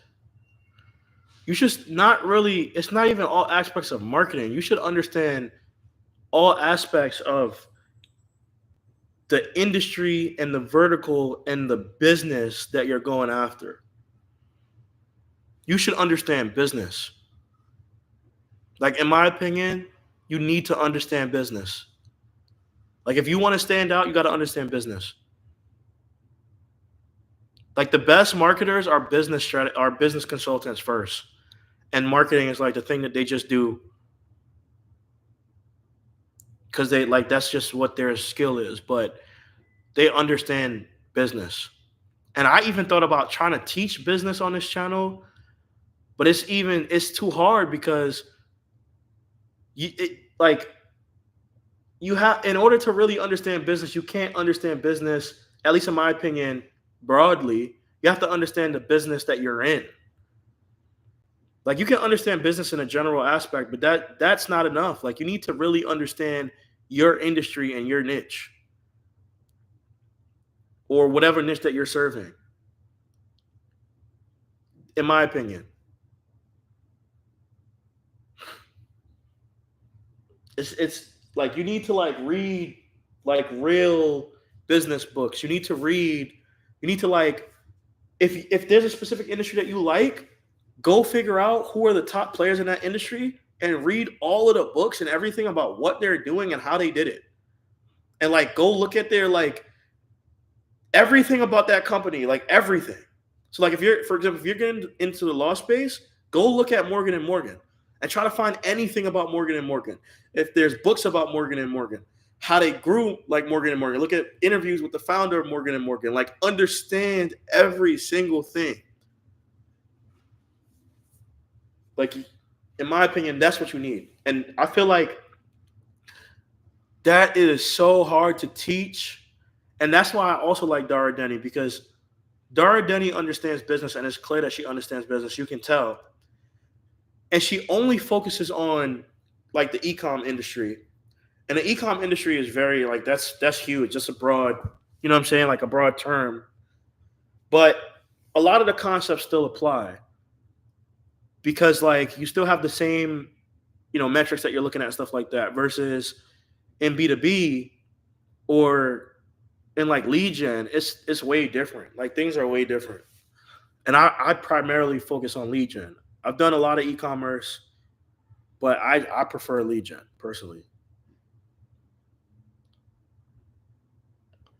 I just don't feel like being bothered with the technical SEO side of things. I don't want to get paid to like do a whole bunch of technical SEO. I used to like that when I was younger. That was my favorite part of SEO, and I just realized that that skill doesn't really stack, so I don't care about it that much. When Google doesn't need that anymore, it's going to be obsolete. That's why I don't care about it. Google is going to continue to get smarter and smarter and smarter. They're going to continue to get more sophisticated. And when they get more sophisticated, even as the web gets more complex, they'll be able to crawl the web and understand the web better. And you can see certain signs of it right now because they're deprecating a whole bunch of tools in their platform. And it's funny because I think I have a video that I created a few years ago. It's a video. I was sitting in a chair, like the chair that I have. I had on a red hoodie. I think it was like I was just watching it the other day, like 2 years ago. I probably created it, and it's crazy because I didn't even remember that I said some of the stuff that I said in that video. If you go back and you watch that video, I'm so on point with this shit that everything that I said in that video back then is literally happening right now. Like everything that I said that I thought was going to happen is happening right now. And I can say right now that I think that technical SEO eventually is going to become obsolete because Google is going to become way better at understanding JavaScript. And once Google understands JavaScript, you no longer need a technical SEO person to help Google understand JavaScript. And that's usually the biggest issue. It's like understanding JavaScript, understanding duplicate content. When Google understands duplicate content, you no longer need somebody for that. And they will understand it eventually, trust me. Especially like how AI is and what LLMs and like the context of things, like they will eventually understand it and know what's duplicate versus what's not. And that's not going to be a thing to me. So the thing that is going to be the most important in the skill of marketing is the psychological aspect of it and also understanding business. That's going to be the most important.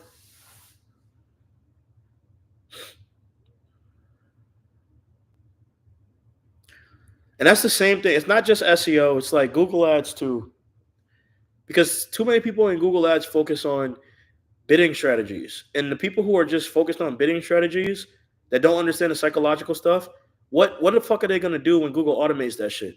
When Google's smart enough to understand what bidding strategy to use by itself, which it's going in that direction, which means that you're gonna be less focused on the platform and more focused on the psychological aspect of marketing. Everything is going back to the fundamentals. Everything is going to go back to the fundamentals. And the fundamentals are the skills that stack.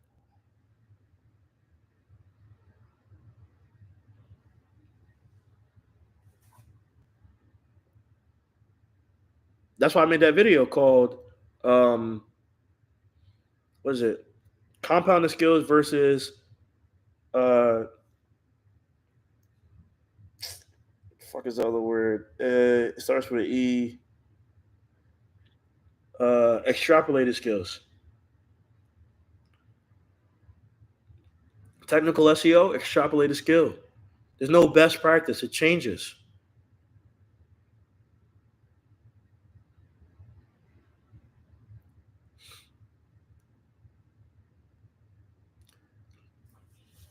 The only way I think you'll really be extremely valuable in the future by learning technical stuff is if you decide to go the route of coding. Because then you're the programmer, you're the builder, you're the architect. You build, you architect, and then you also build at the same time.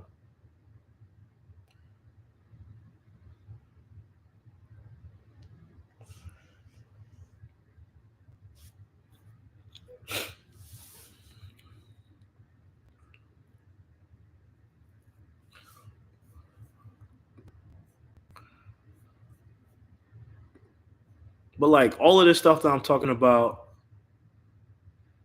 it's all in my $20 ebook. Like it's $20. Like it will. I wanted to make something that was affordable for you guys, that will give you value, and that will help you understand, all of this stuff because I don't see enough people talking about this stuff. Honestly, I don't, and it's because I know why people are not talking about it. They're not talking about it because they're lying. They're not doing anything that they're saying that they're doing. That's why they're not talking about it. They're not doing it. Like, there's no secret. Like, that's it. They're not doing it.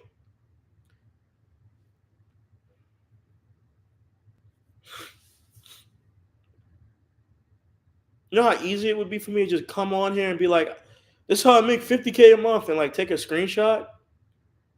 I don't want to do that. Like, I don't want to show people that. Like, I don't want, first of all, I don't like doing that because that's bad energy, in my opinion. When you do shit like that, it's always something. I've been in enough situations to know that you can make shit. I had a month where I made $70,000 and I never spoke about it. I never came online and told anybody about it because I know that the same way you can make $70,000, which that was the first and the last time that ever happened, right? For that month. And I know you could lose that shit. The same way you could be up, you could be down. Like, very quickly. Very, very quickly. I've been in enough humbling experiences to know that you cannot be attached to, you cannot be emotionally attached to this shit. And like bragging about your numbers that you make online is stupid because it attracts the wrong people in the wrong mindset. I don't want people who are fixated on that. I want people who care about the better things of life, like living life and becoming a better version of themselves and being free and like enjoying the world and the fruits of your labor. And I don't like, you know what I mean? Like, I don't care about flaunting numbers. I used to live in the best building to live in Philly. When I moved down here, I was in the best one. I used to see Lamborghinis all the time and shit like that. Like, bro, I never, ever, ever posted a video of me standing next to a Lamborghini. The Lamborghini wasn't mine. I didn't buy that. It wasn't mine. Like, never did that. Never will do that. I don't care how much money I make. I will never do that. Never. I'd rather teach somebody how to make $1,000 a month. It's more realistic. Like, people don't even realize that you don't need to learn from someone who made $100,000 a month anyways. You need to learn from someone who's closer to you, because the mindset of somebody who's making $100,000 a month and the mindset of somebody who's making like $5,000 a month, if that's what you want to make, is completely different. It's better to learn from someone who's on a lower level, not to shoot for someone who's at 100K, because if they're at 100K a month, at the end of the day, they're going to outsource everything. Like, all the struggles and the thing, they can't relate to you.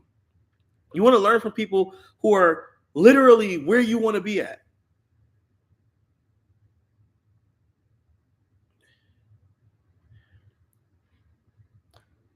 Yo, Wavy, what's up, bro?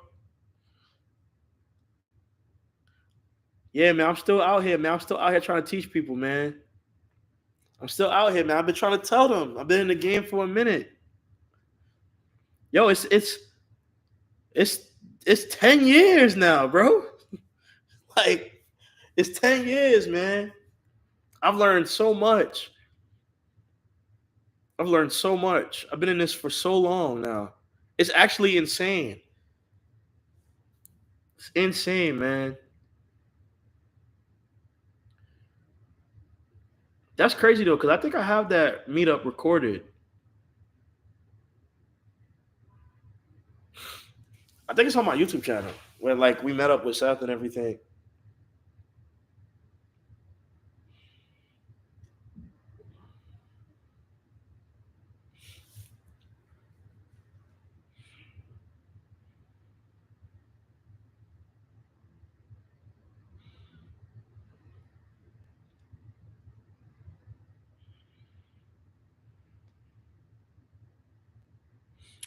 Yo, guys, ask me any questions that you got right now. Like anything. What type of content? Like, give me a list of content topics that you want to see. Like, I know I've been asking that, and I ask that all the time. But yesterday they told me you guys told me you wanted to learn how to become a manager. You want to learn how to get a remote job. I came on here. I talked about all of that today. I'm back, like on YouTube. I know I took a break and I took a hiatus. I stopped making YouTube content for a minute, but I'm back. So I want to know every single request that you have. Would I create another podcast? I would. I would create another podcast, but I don't think I would create a podcast about marketing.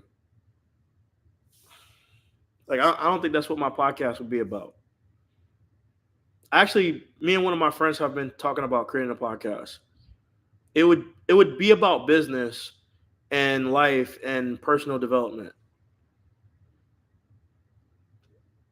But it wouldn't be like marketing because when you talk about marketing, a lot of shit in marketing is tactical and a lot of the high level strategic shit, it's like I can't release what my clients' goals are. You know what I mean? Like what the strategy is online. So it's like you can barely talk about certain things. You can only talk about the tactics. So yeah, I thought about it. I've been thinking about it. I've been thinking about doing another podcast, but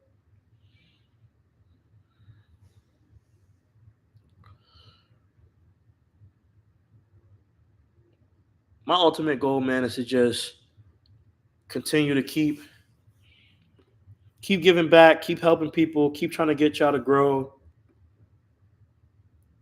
Because to be quite frank, I'm more passionate about doing this than working with clients, like regular, everyday clients. Like I don't that shit is. I want to help the past version of myself. That's what I want to do.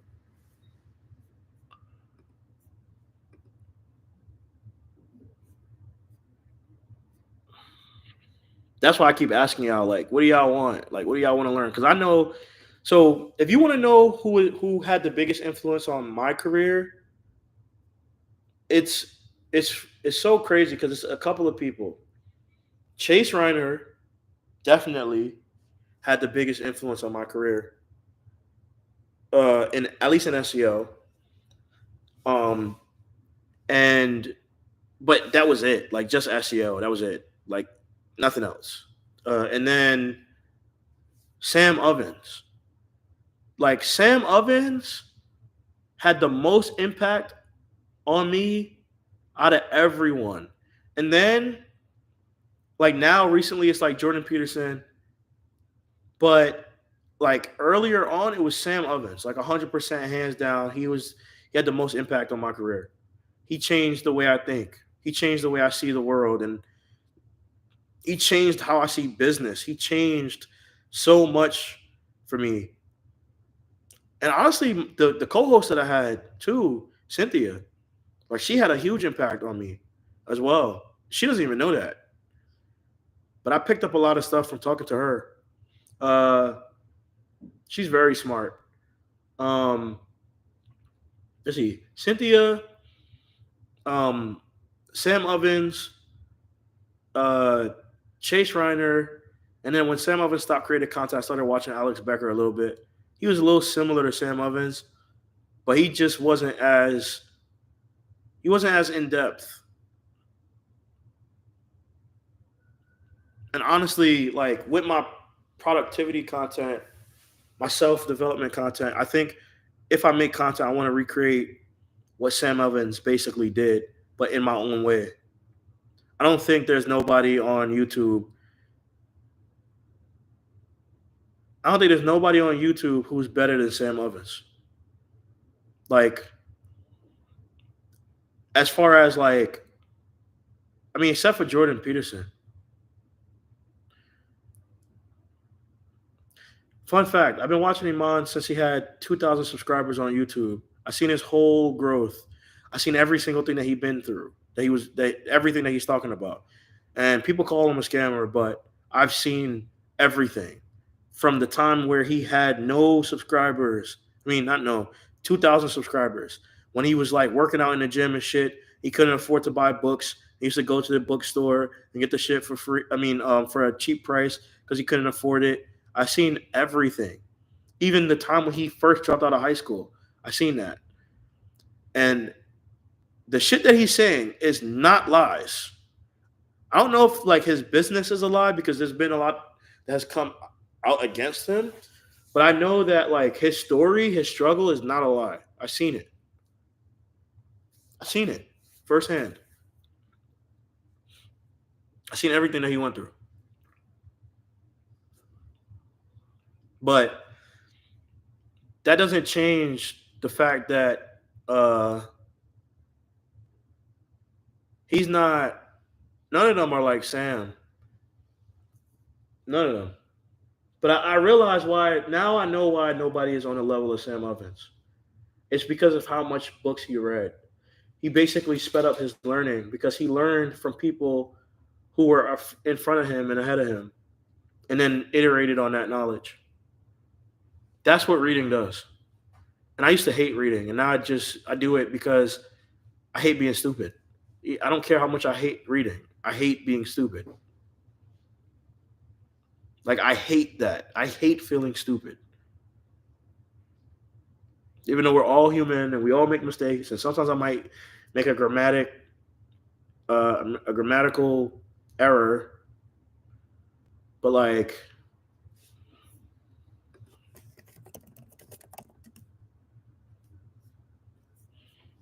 at the end of the day, like I really don't like being stupid, and I think working with Chase Bank is what honestly took it to a whole nother level because I didn't know people were that smart.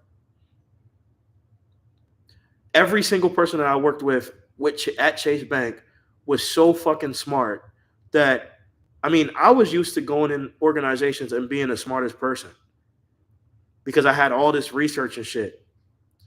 But when you're talking to somebody who's been in the banking game for 10 years and they know more about the industry and they know all this shit, and then they tend to like be smarter because they're not only focused on like SEO, they're focused on the industry, but then they're also focused on reading and looking at different aspects of the world and different aspects of life. And they have this vast, like, vast amount of knowledge that is encompassed inside their brain. And it has basically created heuristics for them. And so it's easy for them to like switch between different topics and understand a multitude of different things on a multitude of different topics, but connect them to the one topic that they're talking about, which is hard for someone who hasn't really been exposed to that level of information. If you haven't been exposed to that level of information, it's going to be hard for you to be on that level and to communicate with people like that. And that's when I started to realize I was dumb as fuck, if I'm being honest with you. When I was working with them and all the people that I worked with in corporate Chase, I mean, I know why. Like they get the best of the best. Like the people with yeah, no, they're everybody that I've worked with at Chase Bank was on a whole nother level. And I normally don't say that. I normally say like, oh, they were fucking stupid. But I was the fucking stupid one. Like working with that company. And I had a lot to learn. But now, if I was to go back, I'm pretty sure I could give them a run for their money. I mean, I still did great work and I still managed to survive. But I think right now, with everything that I've learned, yeah, now I'm a whole different animal. Like that's because I took advantage of learning. I never stopped, and I'm pretty sure I might be wrong, but I'm pretty sure people there did. And I think that's all that matters is that you never stop learning. You always try to improve your knowledge in some way, shape, or form, and you go beyond what you think you need to learn. Like if you want to be great at marketing, don't just try to learn marketing. Don't just read marketing books. Read psychology books. Read behavioral economics books. Read business books. Read things that revolve around it. Use the world as your library. And then when you're talking to people, then all you got to do is determine. All you got to do is determine what book you want to read. Metaphorically is what I mean. Because when you're talking to people, you're just going to regurgitate the same information that you've read, but also the information that you've sat with, you've thought about, you've created your own perspective on, and now you can reiterate in your own way.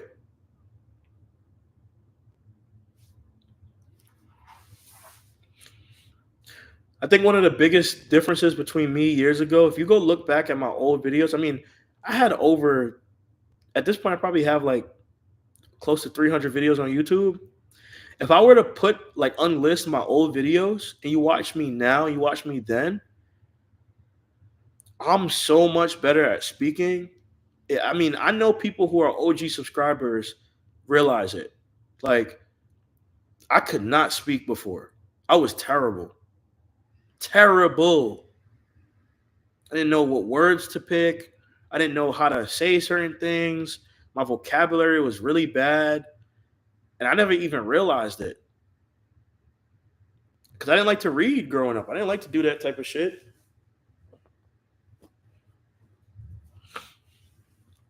But I'm living proof that if you put your mind to it, did you take a public speaking course? So you remember how I told you I hired a whole bunch of coaches? So one of my coaches that I hired, I paid him $7,000.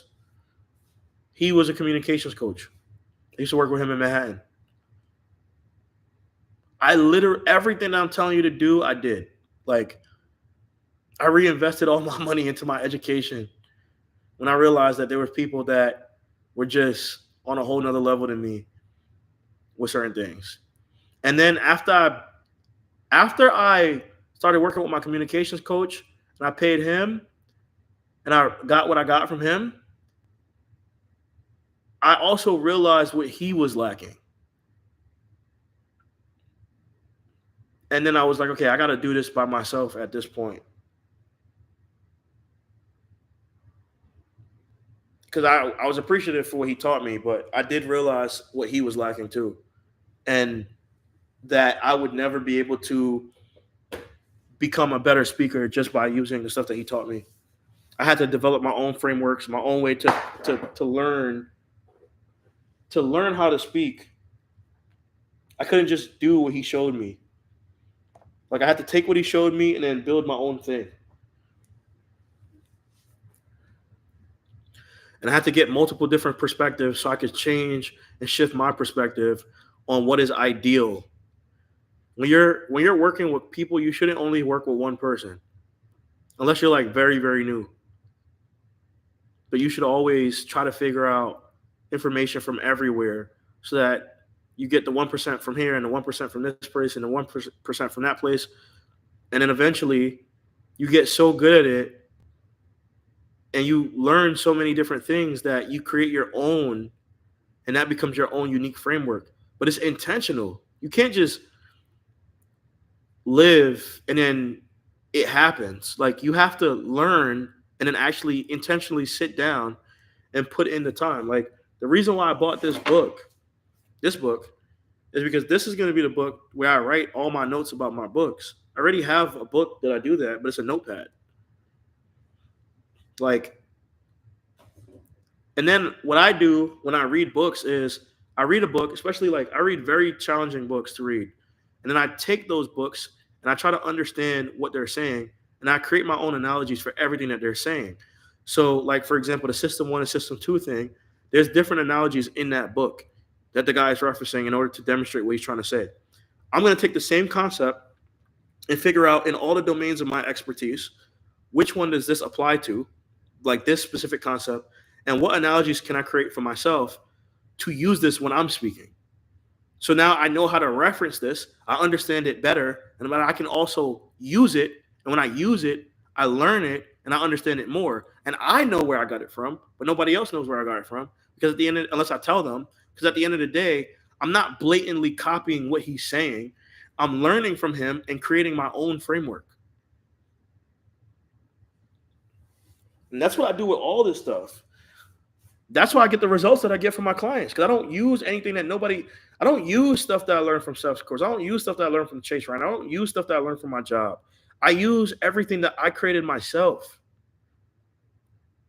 I like try to make myself different, and that way when I sell what I'm selling, when I'm teaching people stuff, it's so different, but it works because I have a stack of evidence of proof that shows that what I'm doing works, because I have all the systems and the processes and the proof there, like the testimonials, the case studies. I have everything. I know it works, and it's different than what they've learned. So the unique value of when somebody works with me, for example, is that they learn what I created, not what everybody else created. And that's what also makes it hard to teach something like SEO, because with SEO, it's like there's but so much. SEO is just like being a lawyer. There's but so many ways you can flip the law. It's a rule book. And the only thing that differentiates you is how much results you have. How many results did you get? What type of people did you work with? Stuff like that, right? That's what differentiates you. But ultimately, even though that's what differentiates you, that's as deep as it goes, which is not necessarily expertise, that's just experience. I mean, it's kind of both, but it's more so experience. Because if everybody's following the same rule book, then what's the difference? That's why niching is important, because when you take a rule set, like you have personal injury attorneys, then you also have criminal criminal defense, well, family law attorneys, for example, right? Way different. And then you can say, well, there's multiple family law attorneys, but yeah, on a local level, they work within their jurisdiction. SEO is national, international. You can work with a client in Europe, which makes it even harder.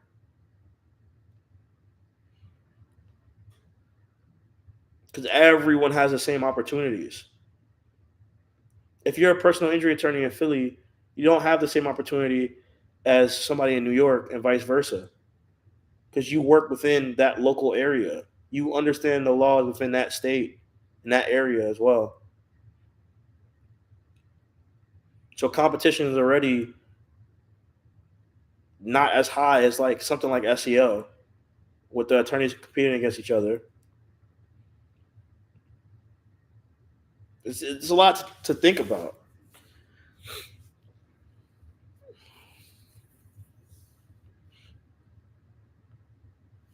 Dude, did you guys find? So I'm probably gonna hop off of this in a little bit, but just want to know, like, did you guys find this valuable? Do you want me to do more live streams? Do you like live streams over like the typical videos that I make? Um, Give me feedback. Do you like the whiteboard videos? Do you like the talking head videos? What do you like? What do you want to see? And then I think I'm gonna hop off and ask me any questions that you have, and then I'll hop off. And again, I'm gonna plug my book one more time. I definitely recommend, you know, like anyone here, if you want to learn this stuff, definitely Take a look at the book. I mean, you have nothing to lose. It's $20, and if you don't like it, I'll give you your money back. Um, so I plugged that one more time, and yeah,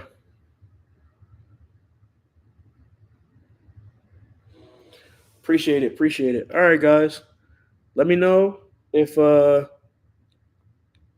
anything else y'all want. Um, I will definitely try to do this more often. I'm happy that you guys found this valuable. Like, I'm happy. I'm gonna try to do this more often. Maybe I'll try to do this like I don't know because it's weird because YouTube tells me like everybody's online at 12 on a Saturday, but I don't know if people are really online at 12 on a Saturday. Um, so maybe I'll do 2 live streams a week, and I'll do it on like at the beginning of the week and at the end of the week. Like I'll do and I'll do other stuff too. Like I won't just come on here and like do a talking head. Like I'll do trainings and stuff like that live. Um, but yeah, I'll try to do it twice a week. Like I'll do it on Mondays. I'm gonna like set it in my calendar right now. Matter of fact, you guys are hearing this right now because I've always said this before and then I won't do it, but I'm not gonna do that this time. Um, I'm gonna do this. I'm gonna do it from now on. The funny thing is, so before I go, I will say there's something that you guys should know about me that's really, really funny. I think you'll find funny because I'm 30, and I'm people. When I tell people this, they're what the hell is wrong with you? I usually go to bed at 7 o'clock, and the reason why I go to bed at 7 o'clock is because I wake up at 4 o'clock. And the first thing I usually do when I wake up is I walk my dog, and then I go to the boxing gym. But I haven't really been going to the boxing gym recently because my trainer, my boxing trainer, moved his gym, and he moved his gym to South Philly, which is so far, and the traffic in the morning is really annoying, and it throws off my whole day. So I haven't really been going. I got to figure out what I'm going to do about that. But what I am going to do is I'm going to. So I don't want to promise at 7 o'clock because this is when I usually get tired. I'm not tired right now though. And I woke up at like 3 o'clock this morning. I don't know why I'm not tired.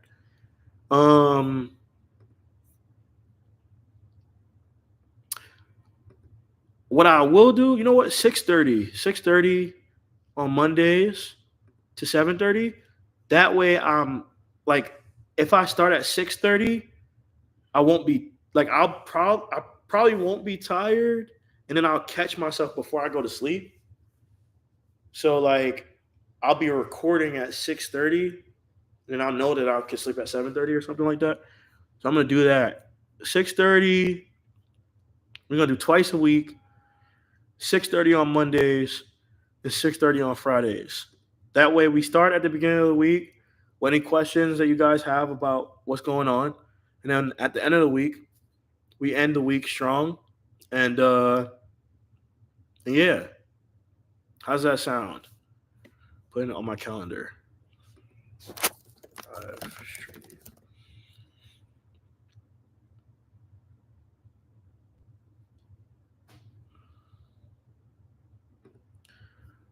Let's see.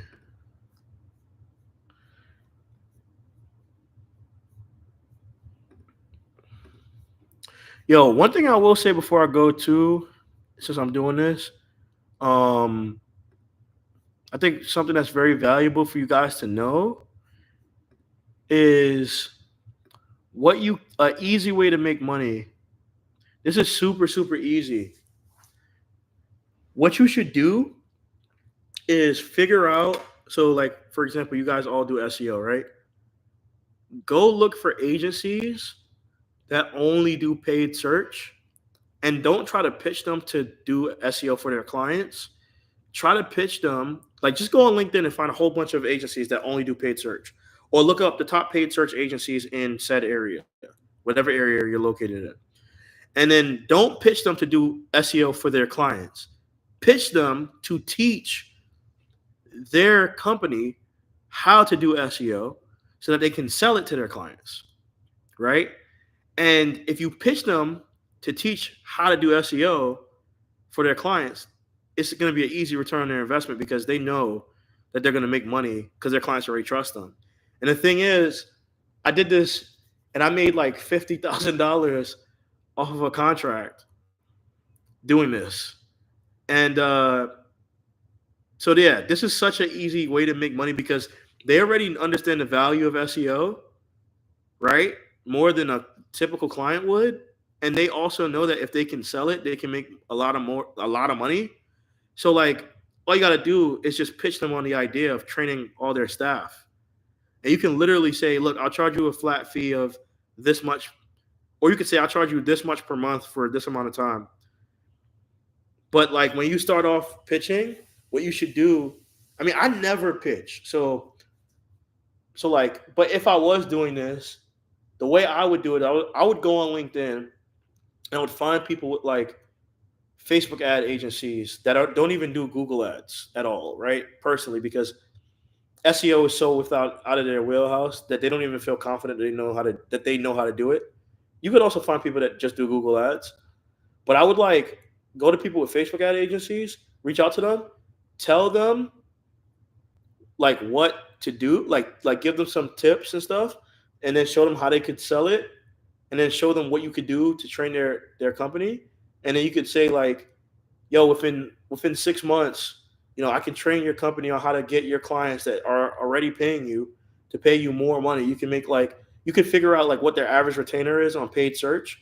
Let's say their average retainer is like $5,000. You could easily get their SEO clients to pay them $2,500.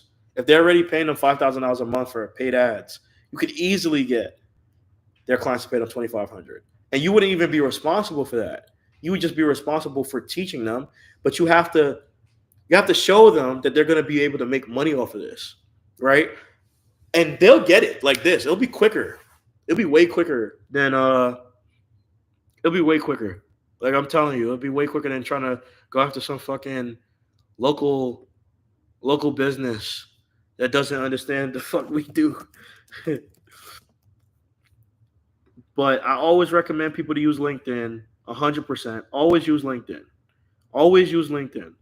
LinkedIn has gotten me all of my clients. Every single one.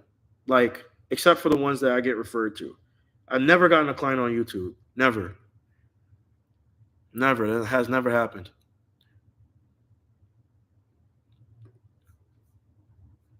That's not to say that it doesn't happen. I think my content is just way too. If I was trying to get clients on YouTube, I'll tell you the exact strategy that I would do. I would let me just make sure this is good on both days. All right, cool. We're good.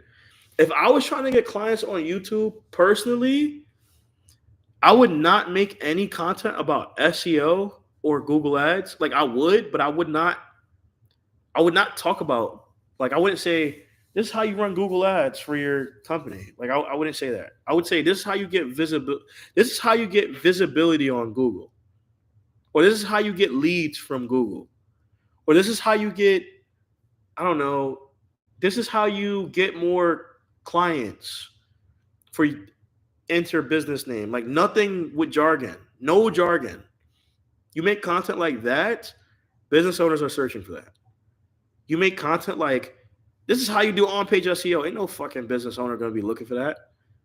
Like, they ain't going to know what the fuck that is. The only thing they're going to know is, I want to get on Google. That's it. So, all right, guys. Thanks a lot for watching. I had a lot of fun talking to you guys. It's been a while since I did like a super long live stream. I think I'm going to leave this one up. I usually just take my live streams down. But I'm going to leave this one up in case you guys want to refer to anything. And maybe other people will find this valuable as well. The only reason why I usually take them down is because I hate like the delay of the beginning when I'm not saying shit. So I know people will probably drop off. But yeah. If you're already in the Discord group, hit me up. Cleo, don't forget to send me your LinkedIn so I can send that over to that recruiter. Um, and yeah, like, thanks again for watching. I'll see you guys later. Peace.